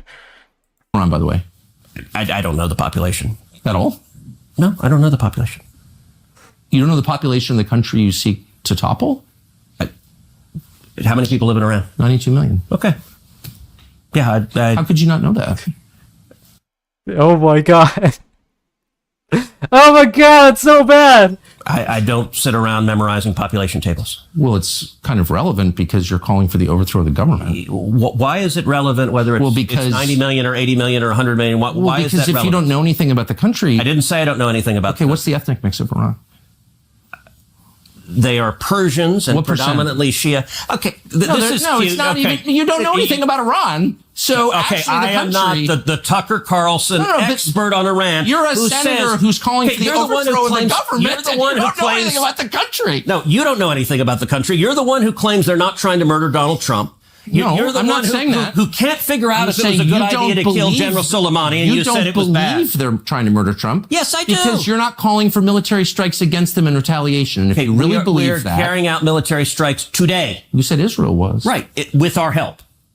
I said we. Israel is leading them, but we're supporting them. Well, you're breaking news here because the U.S. government last night denied, the National Security Council spokesman Alex Pfeiffer denied on behalf of Trump that we were acting on Israel's behalf in any offensive capacity. No, we're not at all. bombing them. Israel's bombing them. You just said we were.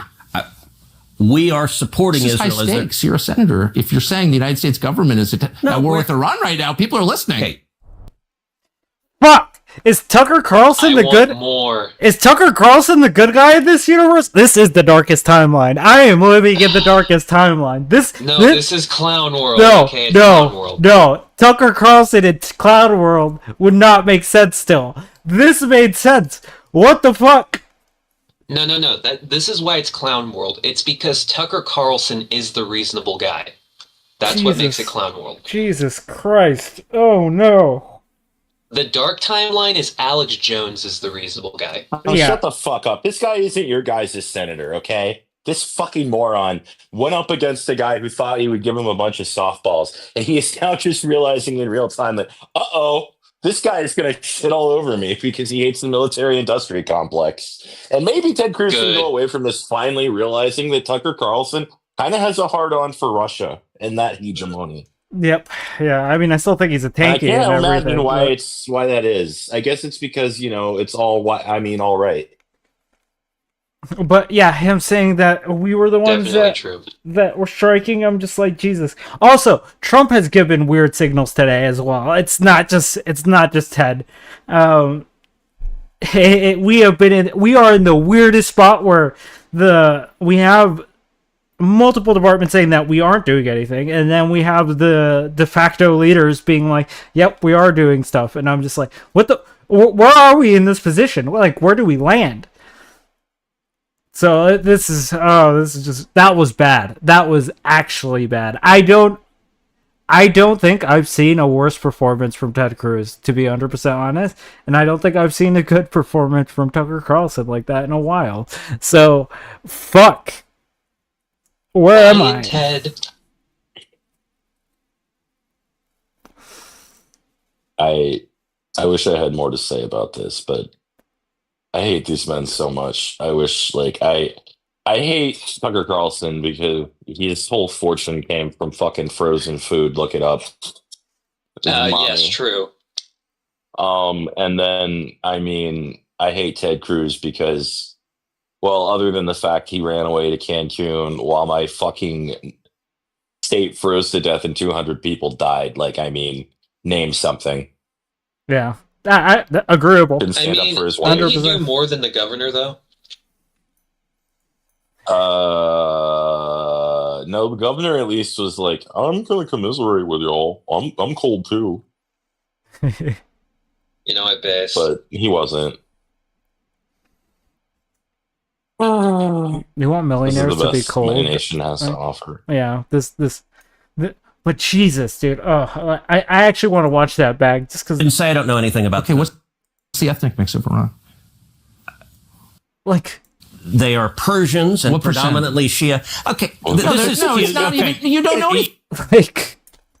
Like Think about it Iran. doesn't get better. So, than okay, that. I am not the Tucker Carlson expert on Iran. You're a who senator says, who's calling for the you're the one who overthrow of the claims government. You're the one who don't know anything claims about the country. No, you don't know anything about the country. You're the one who claims they're not trying to murder Donald Trump. You're the I'm one not saying that. who can't figure out I'm if it was a saying good you don't idea to kill believe- General Soleimani, and you said it was bad. believe they're trying to murder Trump. Yes, I do. Because you're not calling for military strikes against them in That's right, we retaliation. killed General Soleimani that one time. Like That was funny. He's hitting him with all the questions that really? I'd be sitting We're there. carrying out military strikes today. You said Israel was. Right, with our There's help. the Call of Duty kill I'm streak. saying we, Israel is leading them, but we're supporting them. Well, you're breaking news here because the U.S. government last night denied, the National Security Council spokesman Alex Pfeiffer denied on behalf of Trump that we were acting on. Also, Tucker's not being 100% honest here. Multiple departments came out and said that we weren't involved. Also, Donald Trump himself said we weren't involved. Just to clear that up. Israel's behalf in any. I believe him less than a deal. We're not bombing them. Israel's. Oh no, but he's bad mixed messaging at this point. That's why I'm pointing that out. Now I have no doubt that there You just said we were. AC-130s all over the sky. We are supporting Israel right now. You're a senator. If you're saying the United States government is at war with Iran right now, people are listening. Okay. I think we're giving intelligence. This is a guesstimation. I have no idea to confirm this. Yeah, That's what we did in 2003. Like that clip right there. There was weapons of mass destruction, Smokey. That's what I'm saying, Amy. We said that shit back in like 2003. Like, well, where are we? Where are we? Are we just repeating the same fucking lines over again? Fuck it. Fucking back. Housing crash. Let's go. I'm ready to buy like 8 more houses. Let's go, dude. I'm gonna get ninja loan. I'll take a ninja loan right now. Hell exactly, yeah, let's do dude. it. Okay, I fail to see, and again, this is going to be probably eating some crow at some point, but I've been right about a lot of stuff lately, so being wrong would be actually kind of based. So, I think I just see Israel doing a lot of the heavy lifting, and it's already looked like, hey, we're just going to take all this stuff that we earmarked for Ukraine and just give it to fucking Israel.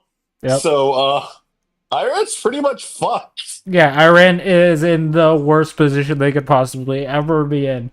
And we'll continue because we have other videos as well. We have why Israel's attack on Iran is Netanyahu's legacy in the making. This is a New York Post video. Let's play it. Let's see what... That explains a lot with that title now. Netanyahu did what he'd been promising for years, if not decades. He attacked Iran in order to take out its nuclear capabilities.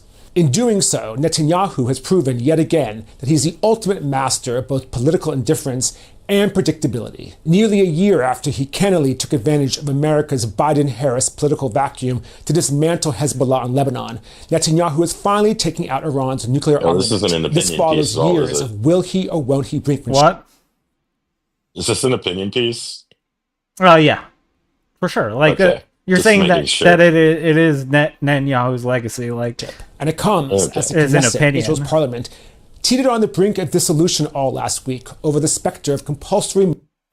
Do we all remember when Tucker Carlson and Pierce Morgan debated? This is a nice scene. Israel's parliament teetered on the brink of dissolution all last week over the specter of compulsory military service. Dude, that's the only time my stream got taken down for a second. We were watching through it and my stream just went down and I was like, oh, I guess I can't watch Tucker Carlson on YouTube. That's crazy. For ultra-Orthodox men. The only thing I've got fucked on is the Daily potentially Show. weeks-long campaign against Oh, I Iran, will never the stakes watch could not Comedy be higher Central for on both here. Israel Fuck that. and its longest-serving They're president. they're too has seen his litigious. veneer of invulnerability finally begin to crumble. In May, President bad Trump because skipped Jerusalem fucking during a tour of the Middle East John and saw has him some strike base shit to billions say of dollars this worth of week. deals with Israel's Arab neighbors. Very true. Meanwhile, back at home, after 20 months of war with Hamas, Israeli soldiers have begun to openly refuse to serve in Gaza, an act of defiance as heretical as it is treasonous. Traditional allies such as Canada, Australia, and Great Britain have begun sanctioning Israeli ministers, while even France has indicated it could soon recognize a Palestinian state. In Syria, Israel is still battling Islamist terrorists despite regime So the lefties got what they want because Israel got too greedy. change in Damascus. Yemen's Houthis continue to target Israeli civilian sites, while in Gaza, Netanyahu has turned to arming local Palestinian clans to help finally eradicate Hamas. And so, Iran, and Operation Rising Lion. Israel scored impressive successes in its initial assaults on Iran, eliminating key members of its military leadership and heavily damaging crucial military bases, among them Iran's trio of nuclear facilities. No aircraft were lost during these opening That's ridiculous, okay? This is ridiculous, volleys, guys. which included a Mossad drone base operating from inside Iran. And few of Iran's I don't They trust have it. no air defense. Yeah, None. they I don't have trust some them. air defense. territory drones. You don't trust who? No. I don't trust Israel when they say that it's going so well and they show all these dots. Because if it was going so well, why the fuck do they need the United States involvement so badly? Oh, to top, Why do they need specifically bunker busters? to basically topple the regime. Israel's willing to do the heavy lifting. Actually, there's this particular there's a particular nuclear site there that Israel can't get to, and that only the U.S. can really fuck it up, or something like that. Okay. Yeah, there's the I fifth. always there's come the with fifth the one. assumption. That's true. But I always come away with the assumption, whatever the intelligence agencies are telling you, they know more behind the scenes, right? So like if the they're road is saying they clearing know up of ahead. at least Would you like to one take control? nuclear nuclear site built inside of a mountain, I'm assuming there's probably more than just one nuclear site built inside of a mountain. There's probably a lot of installations like that all throughout of Iran, because Iran, again, is a very hilly country. The I issue believe is it's the same hilliness as Mexico. Yeah, the issue is you have to have certain environments that are particularly good for building these kinds of things. It's like to produce uranium, you need so much like clarity to do this. I don't know if Iran has had the time to build in mountain facilities that would facilitate that. So it seems like it seems like the strikes on the four nuclear sites is pretty accurate. I don't think anyone's contesting I'm not saying that. that's not accurate. I'm just saying that's probably not even half of their nuclear program. Well, because you have to think about Israel's been threatening to bomb them since fucking 2008, right? It's not. When it comes down to Benjamin saying it personally, 2012, right? Yeah, but they today they're saying that there's a fifth one, so that was unknown up until this point. So let me play this ad. So yeah. Because Lauren put this in Developing right now, Americans are trying to leave the Middle East, and now the U.S. State Department says it has set up a task force to assist U.S. embassies and American citizens in. That's never a good thing. This is never a good thing. This is the actual position before we go to war. That's why I'm just I don't think we're stepping out of this one. Yeah, this is because that's the thing, right? At the end of the day, I'm just looking at this from an ego position on Donald Trump, and it's does he want to let just because he's probably just been in the zeitgeist so long, does he want to hear Israel is the one that defeated Iran without any U.S. help? Yeah. No. He wants to be somebody who succeeded in some kind of war because, let's be honest, Oh God, it's Occam's razor. Ukraine situation. Yeah, so it is. This seems like a simple solution to that. Yeah, it is. in the region. shit. This comes as the conflict between Israel and Iran escalates. The two nations have fired multiple missiles at each other. So far, at least 24 people have been killed in Israel, and at least 224 people have died in Iran. Officials also issued this travel warning. We remind U.S. citizens not to travel to Israel or Iraq and not to travel. Christine, funny you say that. Funny you say that. There was a wedding going on. I think it was in Lebanon that saw all the like missiles going off, and they thought they were like celebrating it because they didn't know if it was fireworks or missiles. It was the funniest shit I've ever seen. I could not find it for stream. I looked all over the fucking place. It was actually funny as hell to watch. Travel to Iran under any circumstances. Meantime, President Trump is reportedly weighing multiple options as he considers whether... We have Chuck in the waiting room. Someone pull him in. Yeah, I'm on my phone. What up, Chuck? Hey, Chuck. Greetings, Chuck.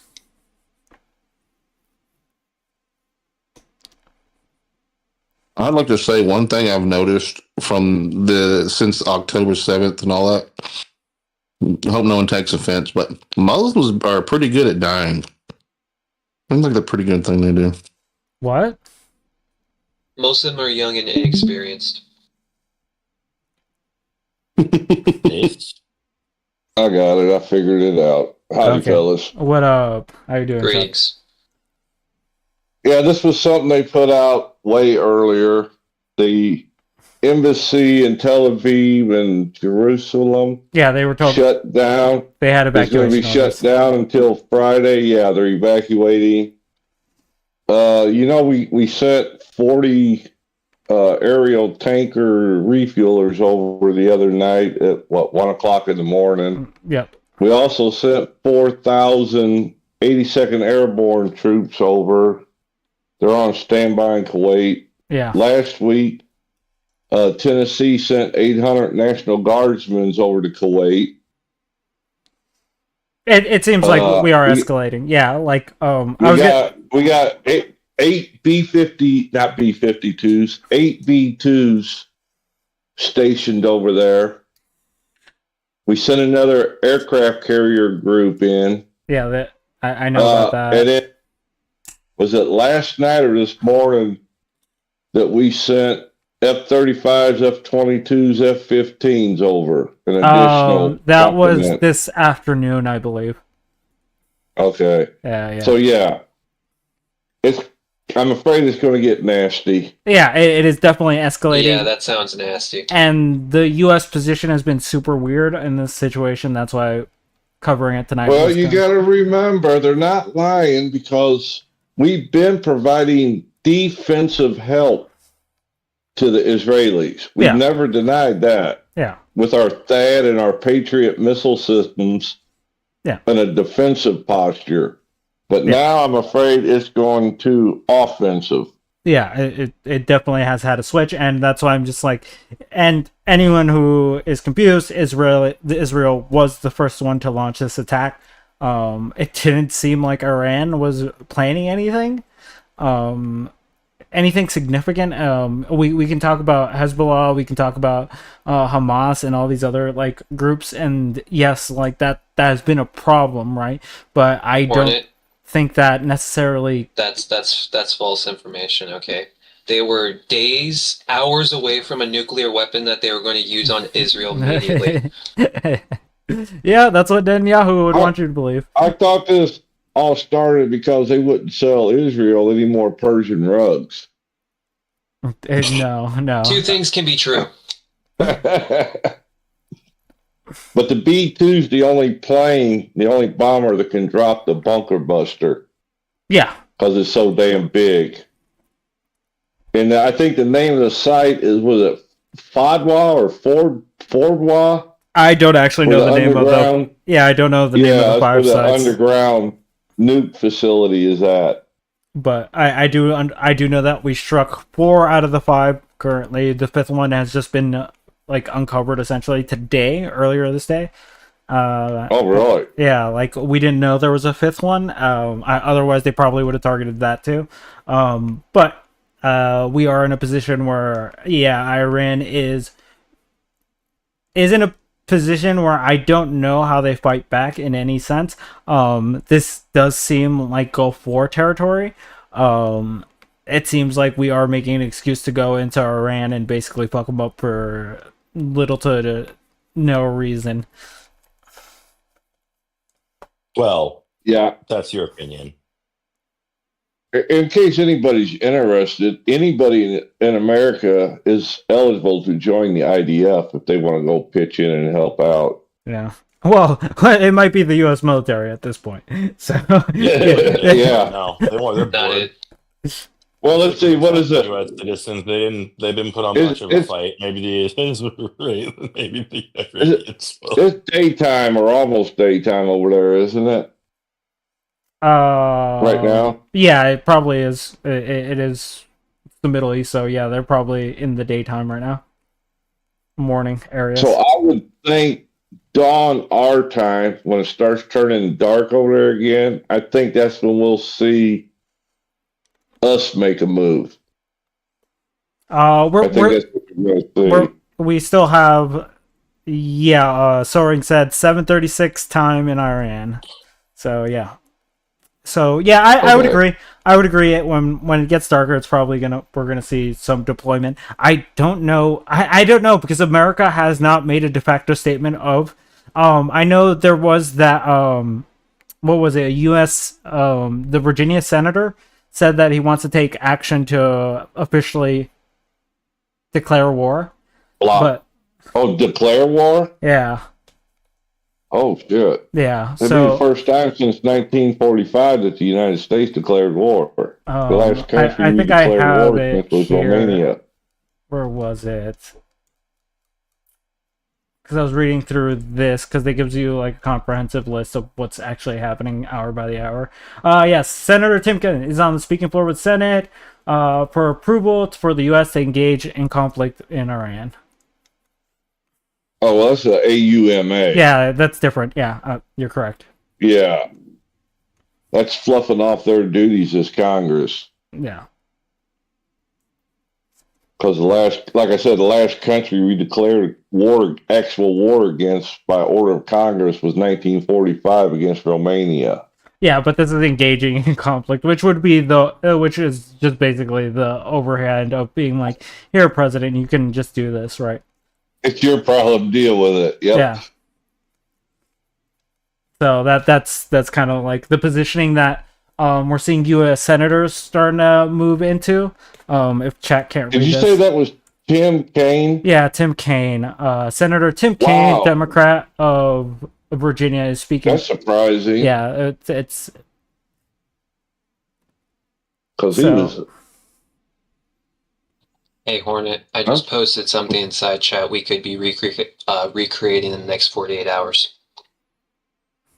But this, to be fair, Chuck, I don't think that he wants to do this. I think he just wants to force the vote so that, like, if Trump does anything too hasty, they can basically have it on the books that we already voted on this, right? So.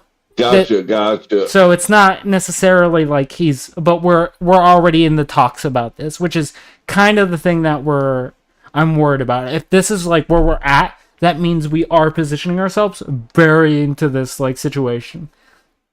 Is he part of the Gang of Eight? I don't know. That's the top four from the Senate and the top four from the House. I don't think Tim Kaine is.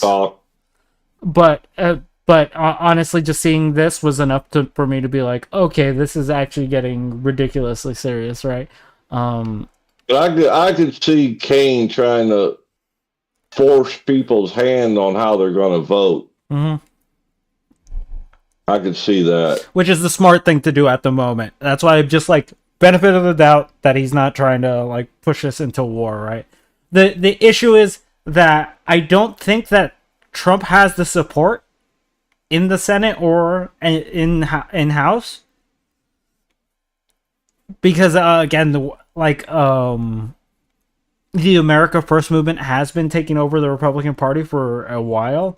And oh, wait a minute. I just read this.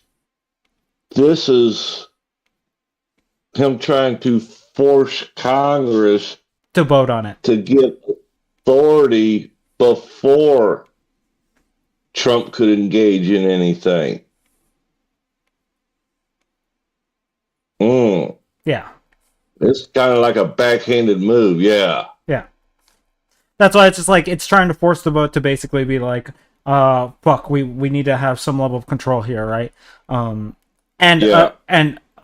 right now, it looks like the votes would go towards the side of de-escalation versus escalation.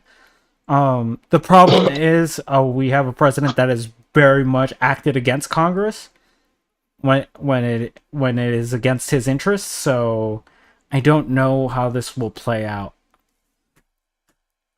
It's kind of one of those situations where I'm just like, there's just too many factors here that are problematic on its face and problematic in general, right? We honestly, now that we're here, let's look at some of Trump's Truth Social like pins about this, because I like pulled out a couple of them that talked about this. This was on the 13th. I gave Iran chance after chance to make a deal. I told them in the strongest of words to just do it. But no matter how hard they tried, no matter how close they got, they couldn't get it done. I told them it would be much worse than anything they know, anticipated, or were told. That the United States makes the best and most lethal military equipment anywhere in the world by far, and that Israel has a lot of it, with much more to come. Yes. And they know how to use it. Certain Iranian hardliners spoke bravely, but they didn't know what was about to happen. They are all dead now, and it only got worse. There has already been a great death and destruction, but there is still time to make this slaughter with the next already planned attacks being more brutal come to an end. Iran must make a deal before there is nothing left, and save what was once known as the Iranian Empire. No more death, no more destruction, just do it before it's too late. God bless you all. God bless y'all. I will kill y'all. This is, dude. Okay, like I am so tired of being in a country where I don't know if I'm reading an Onion post or if I'm actually reading something the president said. Exactly. This is ridiculous. Like, okay, this is clearly signaling that we have some involvement, right? Like, that's not just me. Maybe it just might be me, but that's why I'll ask your guys' opinion on this, because for me, this reads yeah, we're definitely gonna fucking help them and do whatever it fucking takes to get you off the map, right? Like, we're gonna fucking wipe you from the world, because when you use words like before there's nothing left, like I'm just like, yep, okay, we are threatening to glass someone at the moment, or for this slaughter to end. That was another one in there. Yeah. So for me, this very much reads as we are going to get involved. We are going to make it more brutal, and you're going to hate your life, right? Also, this is all your fault. Yeah, just sign the fucking document. To you. Yeah. Well, he did give them 60 days to make a deal, and they kept fucking him off. They wasn't interested in no deal. Maybe so we'll play that at the very end of the stream. That's a good closer. Based. So yeah, like I don't know what your guys' take on this is, but this very much, when I read it, I was just like, this is some crazy person shit. Like, oh my god, why are we doing this? And then we can move on to the next one, because this is on the 14th, right? This is on the 13th, guys. 13th at 2:56 a.m. Right? The 14th at 9:32 p.m. The U.S. had nothing to do with the attack on Iran tonight. If we are attacked in any way, shape, or form by Iran, the full strength and might of the U.S. armed forces will come down on you at the levels you have never seen before. However, we can easily get a deal done between Iran and Israel and end this bloody conflict. Like, I don't... This is the next day! You do realize they already attacked the base. He ain't gonna jump. Nope. Sorry. That sounds like a line from Empire Strikes Back when Darth Vader was trying to get Luke to join his side.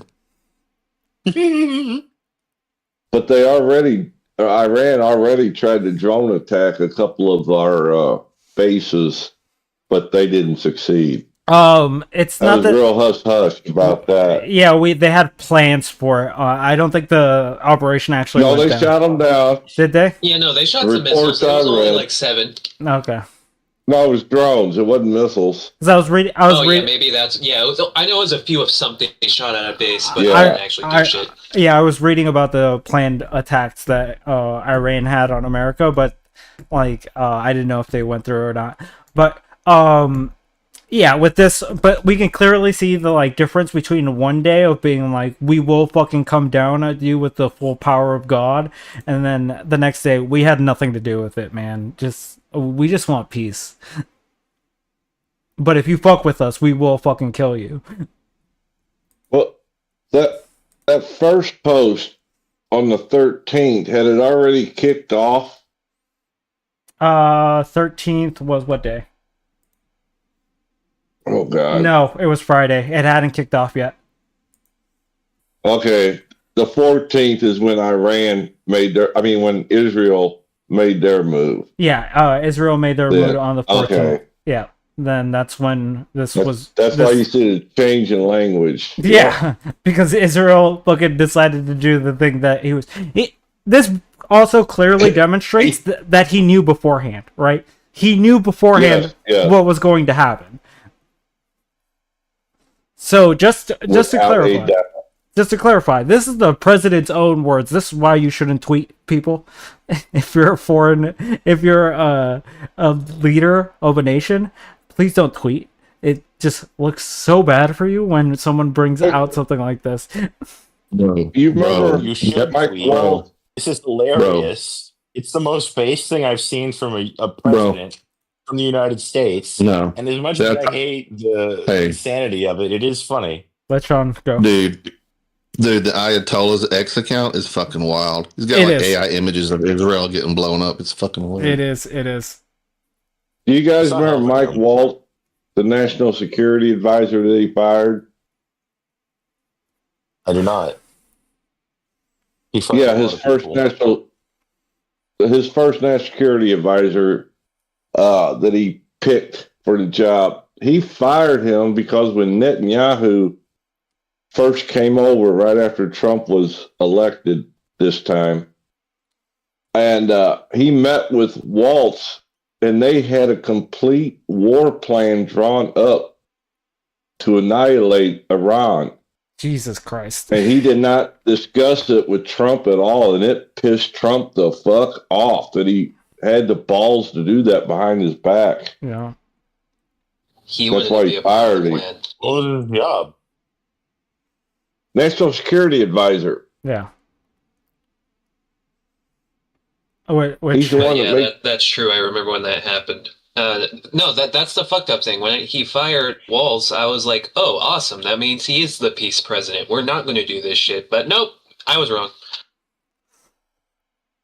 Shit's crazy. Well, let's move on to I don't even know if this is the next day. I ordered these by date, so we're just going to continue on reading them. This is the 15th. Okay. Iran and Israel should make a deal, and will make a deal, just like I got India and Pakistan to make. Just like I got India and that sentence structure is weird. In that case, by using trade with the United States to bring reason, cohesion, and sanity into talks, with two excellent leaders who were able to quickly make a decision and stop. Before we continue, this is factually false. India and Pakistan have both come forward and said that U.S. talks had nothing to do with this. Also, during my first term, Serbia. That's what they said. Yeah, that I'm gonna believe them at the moment. Also, during my Serbia, because they hate each other. Why would they? Why would they agree? I'm not gonna believe Pakistan. Yeah, why would they agree on anything? True. That's they hate each other. They shouldn't be agreeing. Because it's nobody's business how much they hate each other. Yeah. So you know what? True. It's like me agreeing with Tucker Carlson. Yeah. Also, during my first turn, Syria and Kosovo. And I agree with Ted Cruz. We're going at it hot and heavy. I hate Ted Dude, Cruz. he makes it sound so weird. As they have been for many decades. They were having sex hot and heavy. Hot and heavy. As they have been for many decades, and this long-time conflict was already to break into war. I stopped it. Biden has hurt the longer-term prospects with some of his stupid decisions, but I'll fix it. Again. Another case is Egypt and Ethiopia, and their fight over a massive dam that is having an effect on the magnificent Nile River. There is peace, at least for now, because of my intervention, and it will stay that way. Likewise, we will have peace soon between Israel and Iran. Many calls and meetings are now taking place. I do a lot and never get credit for anything, but that's okay. I'm sorry. I can't get through it. And the people understand make the Middle East great again. This sentence is, I do a lot and never get credit for anything, but that's okay. The people understand. Doesn't it make you just tug at your heartstrings when you hear that? Am I the only one that's deeply concerned this man has the nuclear launch codes? Yes, It takes more than one. I'm sorry, it takes more than one man to fire the missiles. People, get over it. Thank God. Thank fucking God. Jesus Christ. But he does have the football, and that is not great. That is not a great thing. But this reads like a 3 a.m. shitpost. Okay, that's the problem. They just go to shitposting. Yes. But also, should he be shitposting at his age? And with his career choice. Like, I have no problem with people shitposting. I really don't. This is not how America's leaders should ever sound. I do a lot and never get credit for anything. But that's okay. The people understand. That's some petulant child shit. Get the fuck out of here with it. Is he still upset about the parade? Yes. That's successful. Yes. He's mad about the parade. The tank squeaked, Smokey. Okay, the tanks were squeaking. Don't let the drunk fucking plan your parades, okay? That's why you don't do that. Couldn't even have WD-40 ready, okay? That's how fucking bad it was. Honestly, I was gonna cover the parade today. Like, I thought that was like gonna be the major thing that I was gonna cover on Cut this week. But a bunch of other shit happened, and I was just like, okay, I guess I can't talk about the parade because I was gonna talk about how Joe, I don't know if you noticed this, but they were like marching out of sync, and like it was not a great look for the U.S. military. Yeah, I saw it. It was a little disgusting. They didn't look like they gave a fuck. Yeah, which is fine. And I don't. To be fair, other countries, their fucking guys, they have to march because they don't have fucking jobs, right? It's like, all right, here's our marching ceremonial brigade. We don't need that shit. We actually have jobs for our guys to fucking do. For sure, I'm not, for sure, and I don't think that's their job. That's why I'm not going against the military. It's not their job to march and parade. Shut up. I live right by an Air Force base. The guys on Air Force Base, they drive fucking sports cars and they fly $1 million planes. Imagine if you had to fucking walk in a parade for a day. No, you're not going to like that. That's bullshit. Yeah, that's why I'm just like, but I'm pretty sure that pissed off Trump watching that shit happen, and that's. Well, also the weather was bad and it was muggy and everything was gross, and like there's nothing you can do about that. Doesn't matter. Summer. There's a military guy that I watched that made a good point about the parade when he said 90% of the guys that are walking the parade probably haven't done like a parade march like that since they were in boot camp. Yeah. I wonder how many of them were actually National Guardsmen as opposed to active duty. That's true. That's also something that I've considered, and I don't know if we will ever get an answer for that. But Exactly, because the guards are a lot less strict. Yeah. Yeah. Because I was just like, looking at the parade, it did seem like a weird looking, like, it was like a B movie as opposed to an A reel. Yeah, and let's be clear. If anyone doesn't know how much we spent on that, we spent about like 40. I think it's $40 million, right? If I'm not mistaken, we spent $40 million on that parade. Somebody got gypped. Did they embezzle the money for it? I have no idea. I have no idea. We should look Did into they that. buy the fucking tanks for it? $40 million parade. What the fuck? But that's how much the parade cost. You canceled it early, right? Like it didn't even go the whole time. I have also heard reporting up to 80, but I don't know if that's true. But I know the 40 does sound reasonable because there's a lot of logistic shit that you got to do in that zoning, the stage building, jumbotrons, all that shit costs a shit ton. Well, that's why they had sponsors though too. Yeah, they to offset them costs. Yeah, but still, 40 million for that, like Chuck, you gotta say that shit is a ripoff. Like I've seen 100%. I've seen parades thrown way better for a fraction of the cost. Yeah, we've done a lot better parades when I was active duty. Yeah. Look, I'm not gonna lie, I literally lost my shit laughing when I heard sponsored by Coinbase. I don't know why. Yeah, but they also had an energy drink, Screaming Freedom. I don't know if you saw that. But no. No, I didn't see that one, but I saw the Coinbase one. Yeah, there's an energy drink called Screaming Freedom. Look it up, people. Oh my gosh. we are in like Amos, I'm telling you, this is the darkest timeline, bro. Alright, let's continue though. Fuck. These are just getting worse and worse as we're reading through. Alright. Iran should have signed the deal. I told this is on the 16th. Same thing. A little later from the other one. Iran should have signed the deal. I told them to sign. What a shame. What a waste of human life. Simply stated, Iran cannot have a nuclear weapon. I said it over and over again. Everyone should immediately evacuate Tehran. That was the first indication. Yeah. Right there. Yeah. That we was fitting to do something.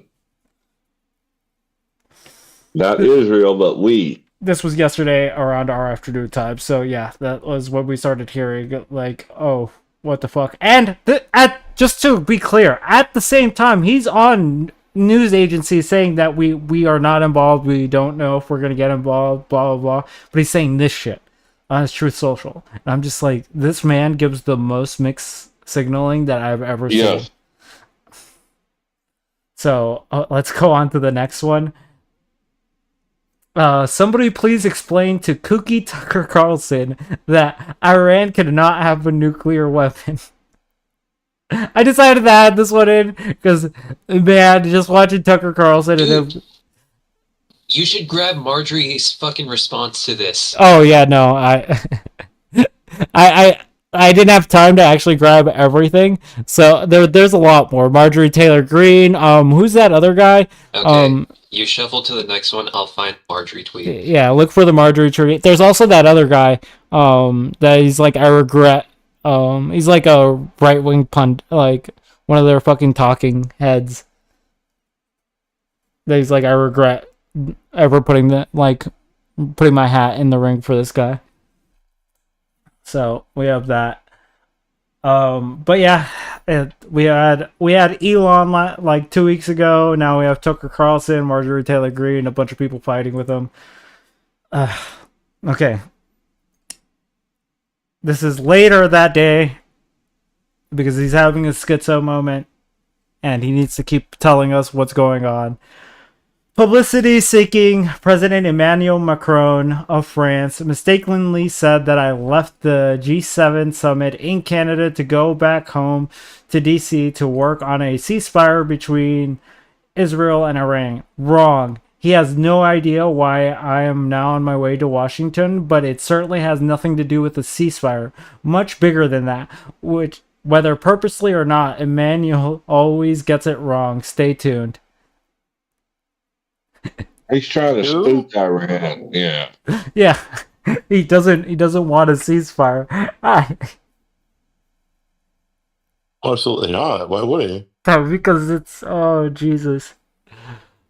Like Macron Macron threw him a fucking lifeline there, right? Like it's not just me that sees that.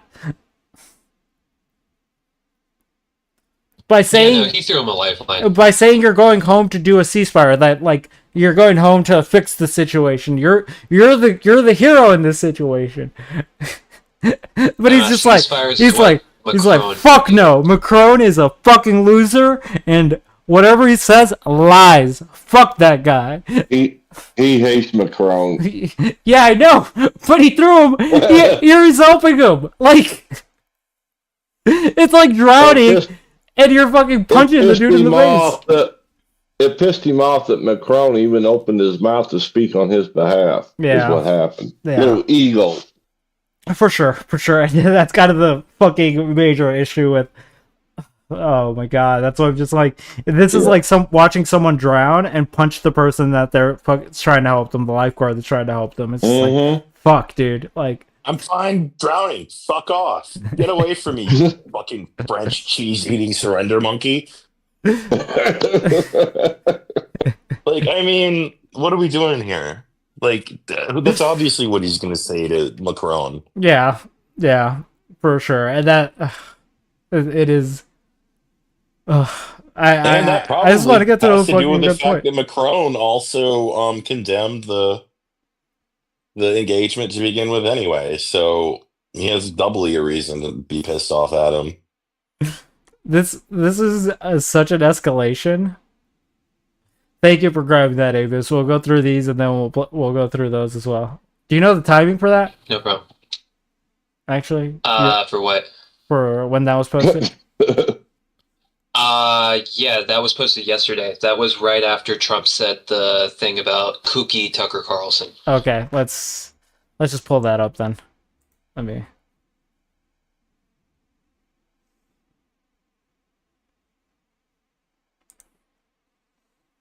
They don't understand the things I say on Twitter. Okay. Tucker Carlson is one of my... Oh, wait, I should probably zoom in for the stream, right? That good? That good stream? Is that good for you guys? Yeah, that's good. Okay. Tucker Carlson is one of my favorite people. He fiercely loves his wife, children, and our country.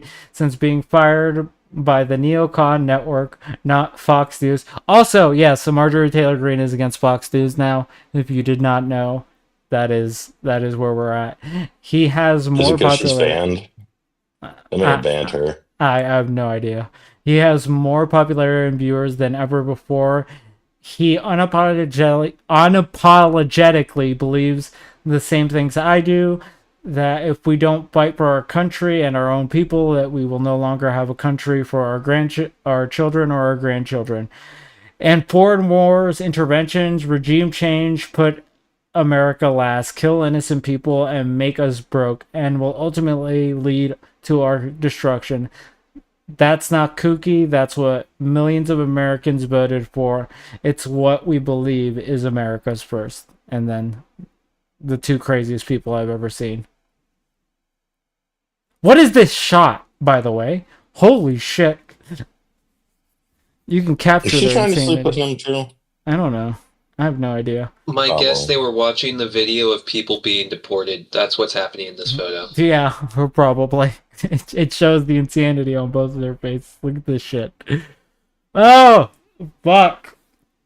So yeah, Marjorie Taylor Greene, not a fan of the Trump administration at the moment, and hasn't been This a is fan. gonna hurt her. Hasn't been a fan since the Big Beautiful Bill included the provision of no AI restrictions. You think Elon pays her? I have no idea. I wonder what she thinks of Elon right now. I would be very interested to know what her relationship with Elon is right now. Probably not great. I don't know. Elon apologized to the president. You have to remember that. What up, Yeah, Dave? and then he showed a drug test that was kind of like What up, Struggle? Also, I forgot to say hi here's to my Struggle. drug test. But yeah, So I still feel like he's trolling as fuck right now. Like he's not taking anything seriously. Maybe that's good for him. Get well soon, Elon. Yeah. We're all rooting for you. I think Elon stepping back from this regime is a good thing for him. So, do you think he'll come back with a vengeance, or do you think he'll just fade off into the sunset? I think he's gonna try and start that third political party, and he's probably gonna get like 1% of the vote, and he's gonna like be like upset about it. I think he might do the Ross Perot approach, which might have more of a greater effect, where he just tries to throw in with like the opposite political party to just be a dick. He's already done that. Do it again. Yeah, I guess if the left decides to take him in, but I don't know if they're willing to. They will. They took Ross Perot. Well, to be fair, Ross Perot ran as an independent. Yeah, that's why I'm just like, I'll always take someone's money. After Doge, I don't know if they're willing to do business. Elon is nuclear at the moment. Like he's radiating so much hate that I'm just like, I don't think either side wants to deal with it. But yeah. Yeah, it's a good thing that neither side likes money. Let's go to the 17th, guys. Let's go to the 17th. I have not reached out to Iran for peace talks in any way, shape, or form. This is just more highly fabricated fake news. If they want to talk, they know how to reach me. They should have taken the deal that was on the table. Would have saved a lot of lives. Everyone's trying to throw this man a bone, and he's not taking it. He's just not taking it. Where are we? Someone explain this to me, please. Like I'm 5. Lots of lives to save. This is what happens when you get a non-politician that has no clue about political, how to conduct oneself. Yeah. I can agree He with thinks that. he's still a normal, high-rise living billionaire. He doesn't. He thinks in the moment in some regard. He flies off at the hip. Yep. I mean, as a man, he detests me. I like a lot of his policies, but as a person, he detests me. Yeah, but it seems like with the moves that he's making right now seems to be fracturing the MAGA movement. With the Elon stuff, there was a fracturing, but it wasn't big enough for me to be like, oh, the MAGA movement's dead, all right. Then we had the AI situation, and it's just like, okay, that's pretty bad. And then we have this. Well, most MAGAs did not understand the AI thing. Yeah. I hate to say it. Yeah. But with this particular subject, it does seem like there is a humongous fracturing. Considering, I'm trying to use the right verbiage here. What do they call them? Littlehead people? The code name. Small hat. Yeah, okay, thank you. I don't refer to them as that, but people put way too much stock in that, in my opinion. That's just my opinion.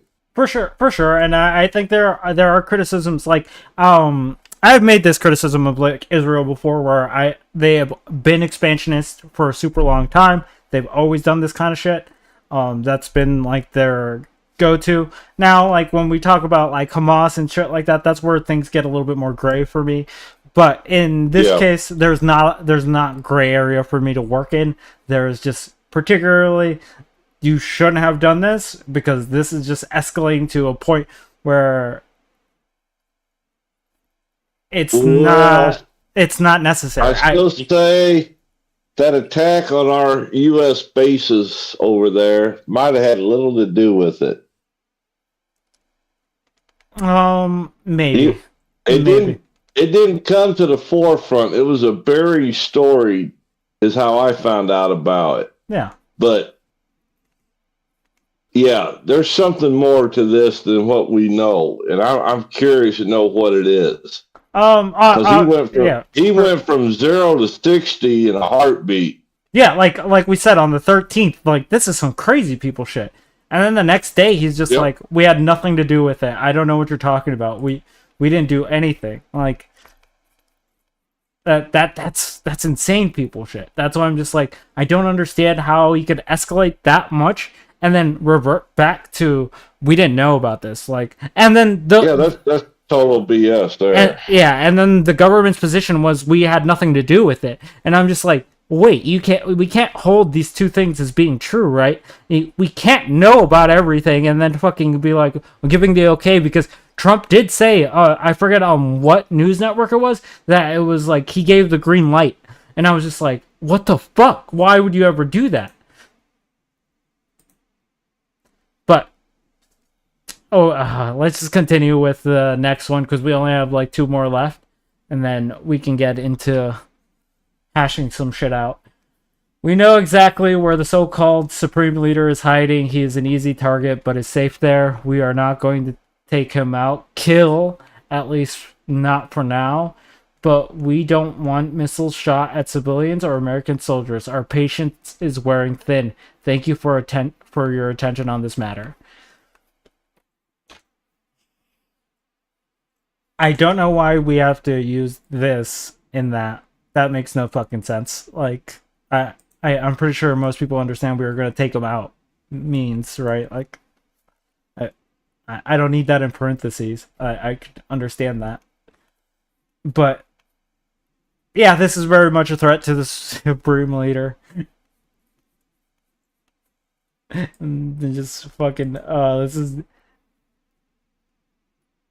Like, there's a form of de-escalation that I thought he was... Because the way he talks about Russia, Chuck, like, I think you could agree that the way he talks about Russia, it's just he's trying to de-escalate it, right? As much as I think that he sides with Russia on that, I would say that he's trying to de-escalate the situation, no matter how I cut it, right?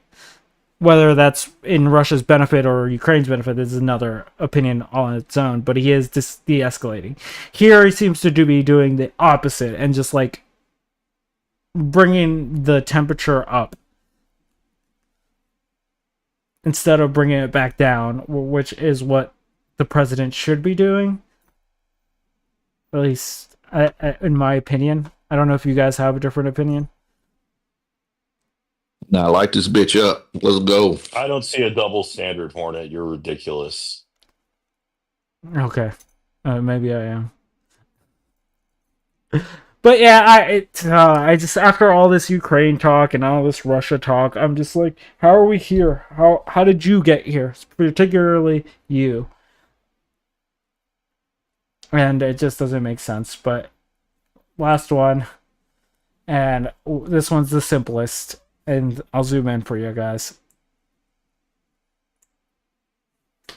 This is all he said. Unconditional surrender. So, I guess Iran is going to have to basically be like, fuck. We surrender. They just have to get on their knees. Yeah, just get on your knees. That's it. Which for me is kind of fucked. Like you get attacked and they're just being like, this is the equivalent of like a cop telling you to fucking surrender while you're already on the floor, right? Like, yeah, pretty much. Like your hands are up, you're already on the fucking, you're on your knees, and they're just like, push the fucking. This is what we're looking at from America's standpoint, and it is ridiculous. I'm getting that, that Mitchell and Webb show where it's like, are we the baddies? I'm getting that vibe here. Yeah. No. I'm And sorry, but like maybe I am coming across from you guys. Like I see this as the hegemony finally ending a corrupt regime, but fuck me. I get you. It's just like America bad? Yes. Is there a spectrum to how people are bad? Yes. has Iran kind of brought this on themselves by doing a bunch of different shit in countries that they probably should have been fucking with?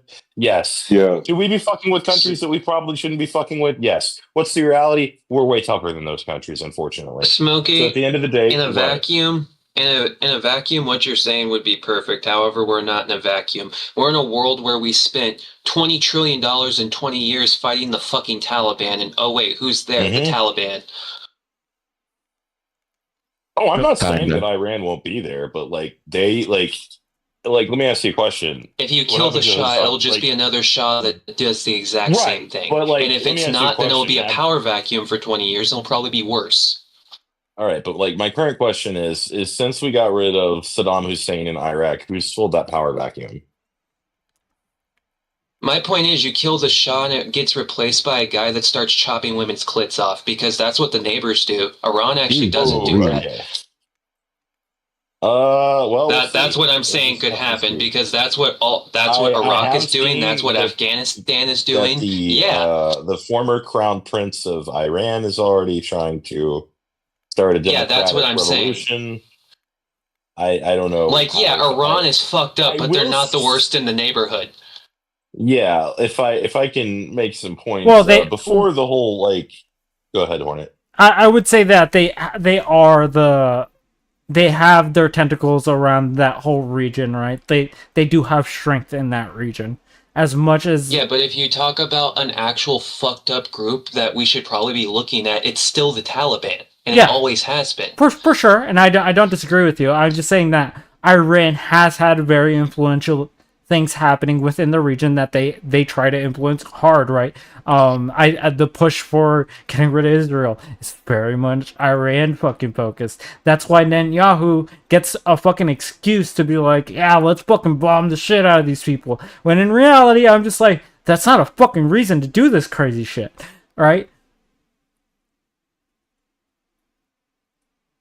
Yeah, I get what you're saying. Yeah, so I can understand to a certain degree why Iran would be targeted. For sure, I get it. But at the same time, I have to be you have to be objective about this. That Israel was not in any immediate danger at the moment. They have way more pressing shit on their hands at the moment. I don't know why they're starting an international battle now.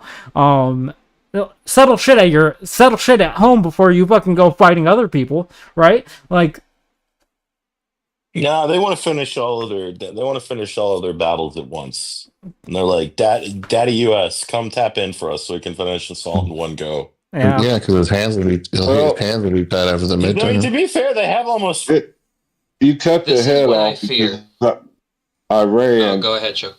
If you cut the head off, which is Iran, there goes Hezbollah, there goes the Houthis, and there goes Hamas. Well, they got no funding. Well, Chuck, I don't know if that's true, because here's the problem. America has always used that kind of logic, and in most cases, that logic applies. But it seems like these terrorist organizations work functionally, operationally, are very different than what we're used to fighting, and we said the same thing in Iraq, right? That the Taliban was gonna go away. I'm saying from the Israeli viewpoint. Gotcha. Okay, I thought you were saying they might be thinking. No, it's from the Israeli. If they do away with Iran, their other three problems might go away. Is what I'm thinking. Yeah, but this is what my fear is. Yeah.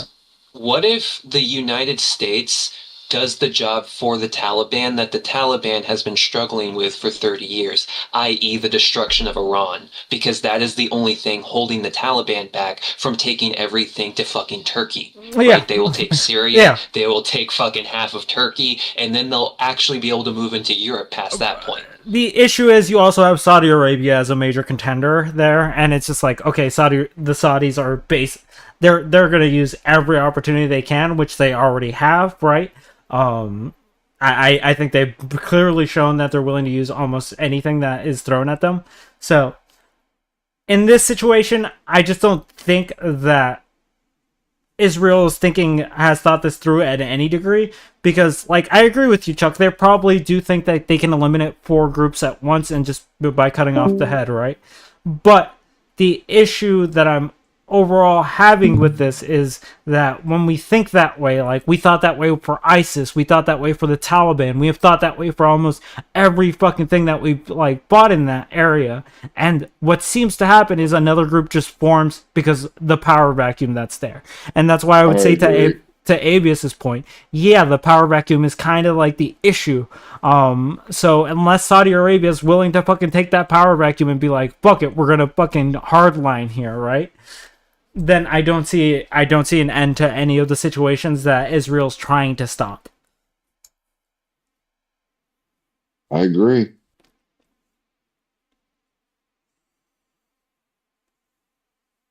Because ultimately, like, again, I do agree that they have been very anti-Israel, right? Like, I would not deny that. I would say that they have tried to make Israel's life hell, but I would not sit here and be like, yeah, like, I think a whole glassing of a nation is what we need right now, right? Especially with the U.S. involvement at the moment, because I don't think our president is a wartime president. I think he's very much a peacetime president. Like, when we can afford to fuck up, right? But in wartime, there, like, one fuck up can lead into like a disaster for the U.S. Which we're talking about sanctions. We can talk about like economic loss in regions, a bunch of things, right? So it's not necessarily a good timing for America. It's not a reasonable expectation for Israel to do this. It's just all of this situation is bad, and it's weird when we have this is kind of what I've wanted for a little bit, where we have both sides agree to a large degree, right? We have the Democrats and Republicans being like, this is a stupid idea. And I think that shows something, especially considering how divided we've been on menial shit, right? Like on things that really ultimately are first world problems. Very true. However, if I remember correctly, we were here before, and Bush said, "You know what? Fuck Congress." Yeah. Well, he also got they pushed it over to him, and he was just like, "Yeah, fuck it." But wait, did they pass the vote for that? I thought they didn't. Yeah, they did. They passed the vote, and like he could like he had a certain amount of time to do it. It's not a like me and Chuck were discussing earlier. It wasn't a declaration of war, but it was like a deferment to the president. Oh, okay, fair enough. Yeah, so that situation like is very much like, I don't think that he has the support in the Senate or in Congress right now to actually achieve this. Like, if he actually wants to go to war with Iran, I don't think he has that at the moment. But I could be wrong, because I didn't think he had the votes for the big beautiful bill. I didn't think he had the votes for a lot of things but it seems like people seem to turn sides at the most inopportune moments. So I don't know. This could play out. And Democrats I think keep this one dying. is hilariously short compared to all the other ones he's done this week. Yeah. If you look, they get shorter and shorter as the week progressed. Yeah. He's getting tired. Guys running out of steam.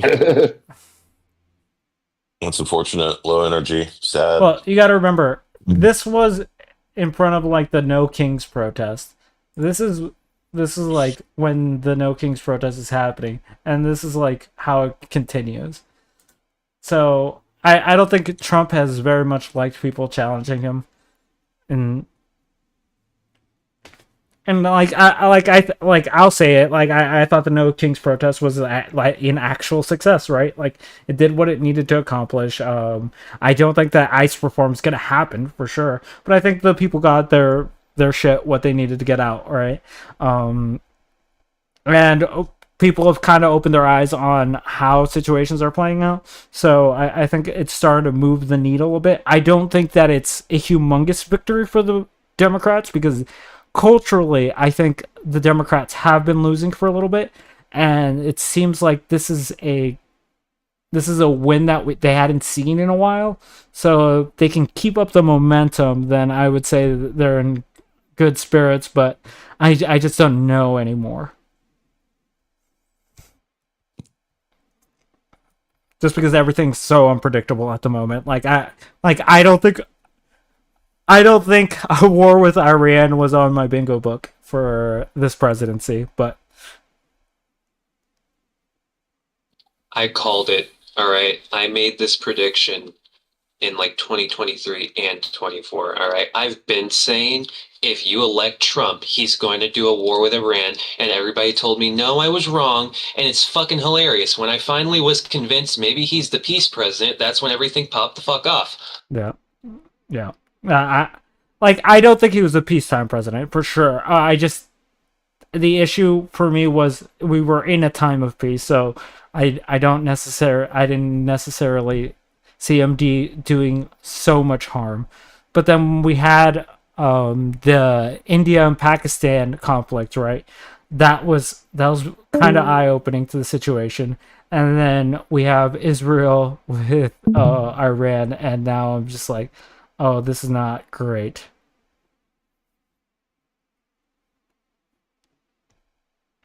We are not reading about Nostradamus. I'm sorry. I hate Nostradamus. Nostradamus predicted this, though, man. Come on. Yeah, man. obviously. What do you mean? We should totally cover Nostradamus. It's not He's a Nostradamus. genius. It's the modern day Nostradamus, Anthony Salami. Oh, now forget. No. Anthony Salami? Who the fuck? No. Salome or something like that. Yeah, definitely No. not doing that today. Not that guy. But we have reached the 2 hour and 56-minute mark. Thank you, Chuck, for being up here. No problem. Family's always important. Go deal with that. But yeah, any closing thoughts from you guys? What do you think of today's, of any of the events we covered today? Because we covered a shit ton that I didn't think we were going to get through all of it, but we did. So. I don't know, man. I need a little more meat. This is kind of scary in a way. Like, where's this gonna go? Like, let's just say we go fucking blow the fuck out of Iran. Who knows who's gonna do what next? Anybody else? ABS. I hate to wait. Can people hear me? Yeah, we can hear you. Okay, cool. Yes. I hate to plug musicians, but there's a guy named Jesse Wells that wrote a song recently. He's one of my favorite musicians right now. He kind of has like a Pete Seeger, old folk vibe. He wrote a song called let me see what it's called.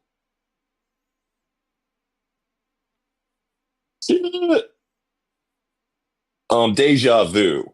And it's kind of it's a drinking song about going to war with the Gulf. It's a pretty good song, and I recommend it. So once again, that was Deja Vu by Jesse Wells. Put it in Hornets Discord under music. Pretty good. Okay. So Hornet, what we need from you after all this doom and gloom, where's the silver lining? The silver lining is that our gas prices might go down after we take over Iran. No. No. Don't lie. They're gonna get bad. I wish we could for a little while. $4 a gallon again. For a little while. In the Middle East. Yeah, for a little bit. Once everything's gone, it'll be fine. I wish we could play that Dave Chappelle clip when they say, "What about you going after oil?" It's like, bitch, you cooking? Ain't nobody saying about oil. Oh fuck! So, Avius, any closing thoughts? We're fucked. Okay, if we go to war with Iran, we are going to run the deficit up to a point where we might actually have to declare bankruptcy. And if we do that, we're just fucked. Okay. And look forward to the future of where you can't buy a fucking loaf of bread because we have, Venezuelan inflation. Based. Absolutely. Sorry, any closing remarks? See you next Tuesday, cunt. A base. All right. Well, with that, guys, we are wrapping up the show.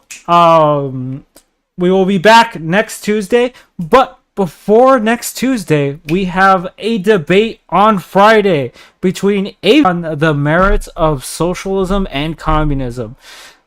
It should be a hell of a time, so make sure to tune into that. That's going to be a great fucking show. We have two guest judges that are going to be evaluating the debate at the end and giving their 2 cents on who won that debate. And actually we can say who they are at this point, which will be Flow State and Radical Coder. If you know them, go hit them up. They should be on here. And also, I don't do this very often in the stream, and I always forget to do this. But if you like the show, please hit the subscribe button and hit the like button also. And if you don't like the show, then hit the dislike button. Please do one of the two. Oh, also one more thing. There's a Discord to join. If you ever want to come up on a Tuesday and hash it out, and if you have a disagreement with somebody up here, just come on in. We enjoy the fight. Pretty sure somebody can put a link in the chat. This is what it's like. I'm going to mute that, and we're just going to play that in the background. For those of you that don't, this is Baghdad in 2003.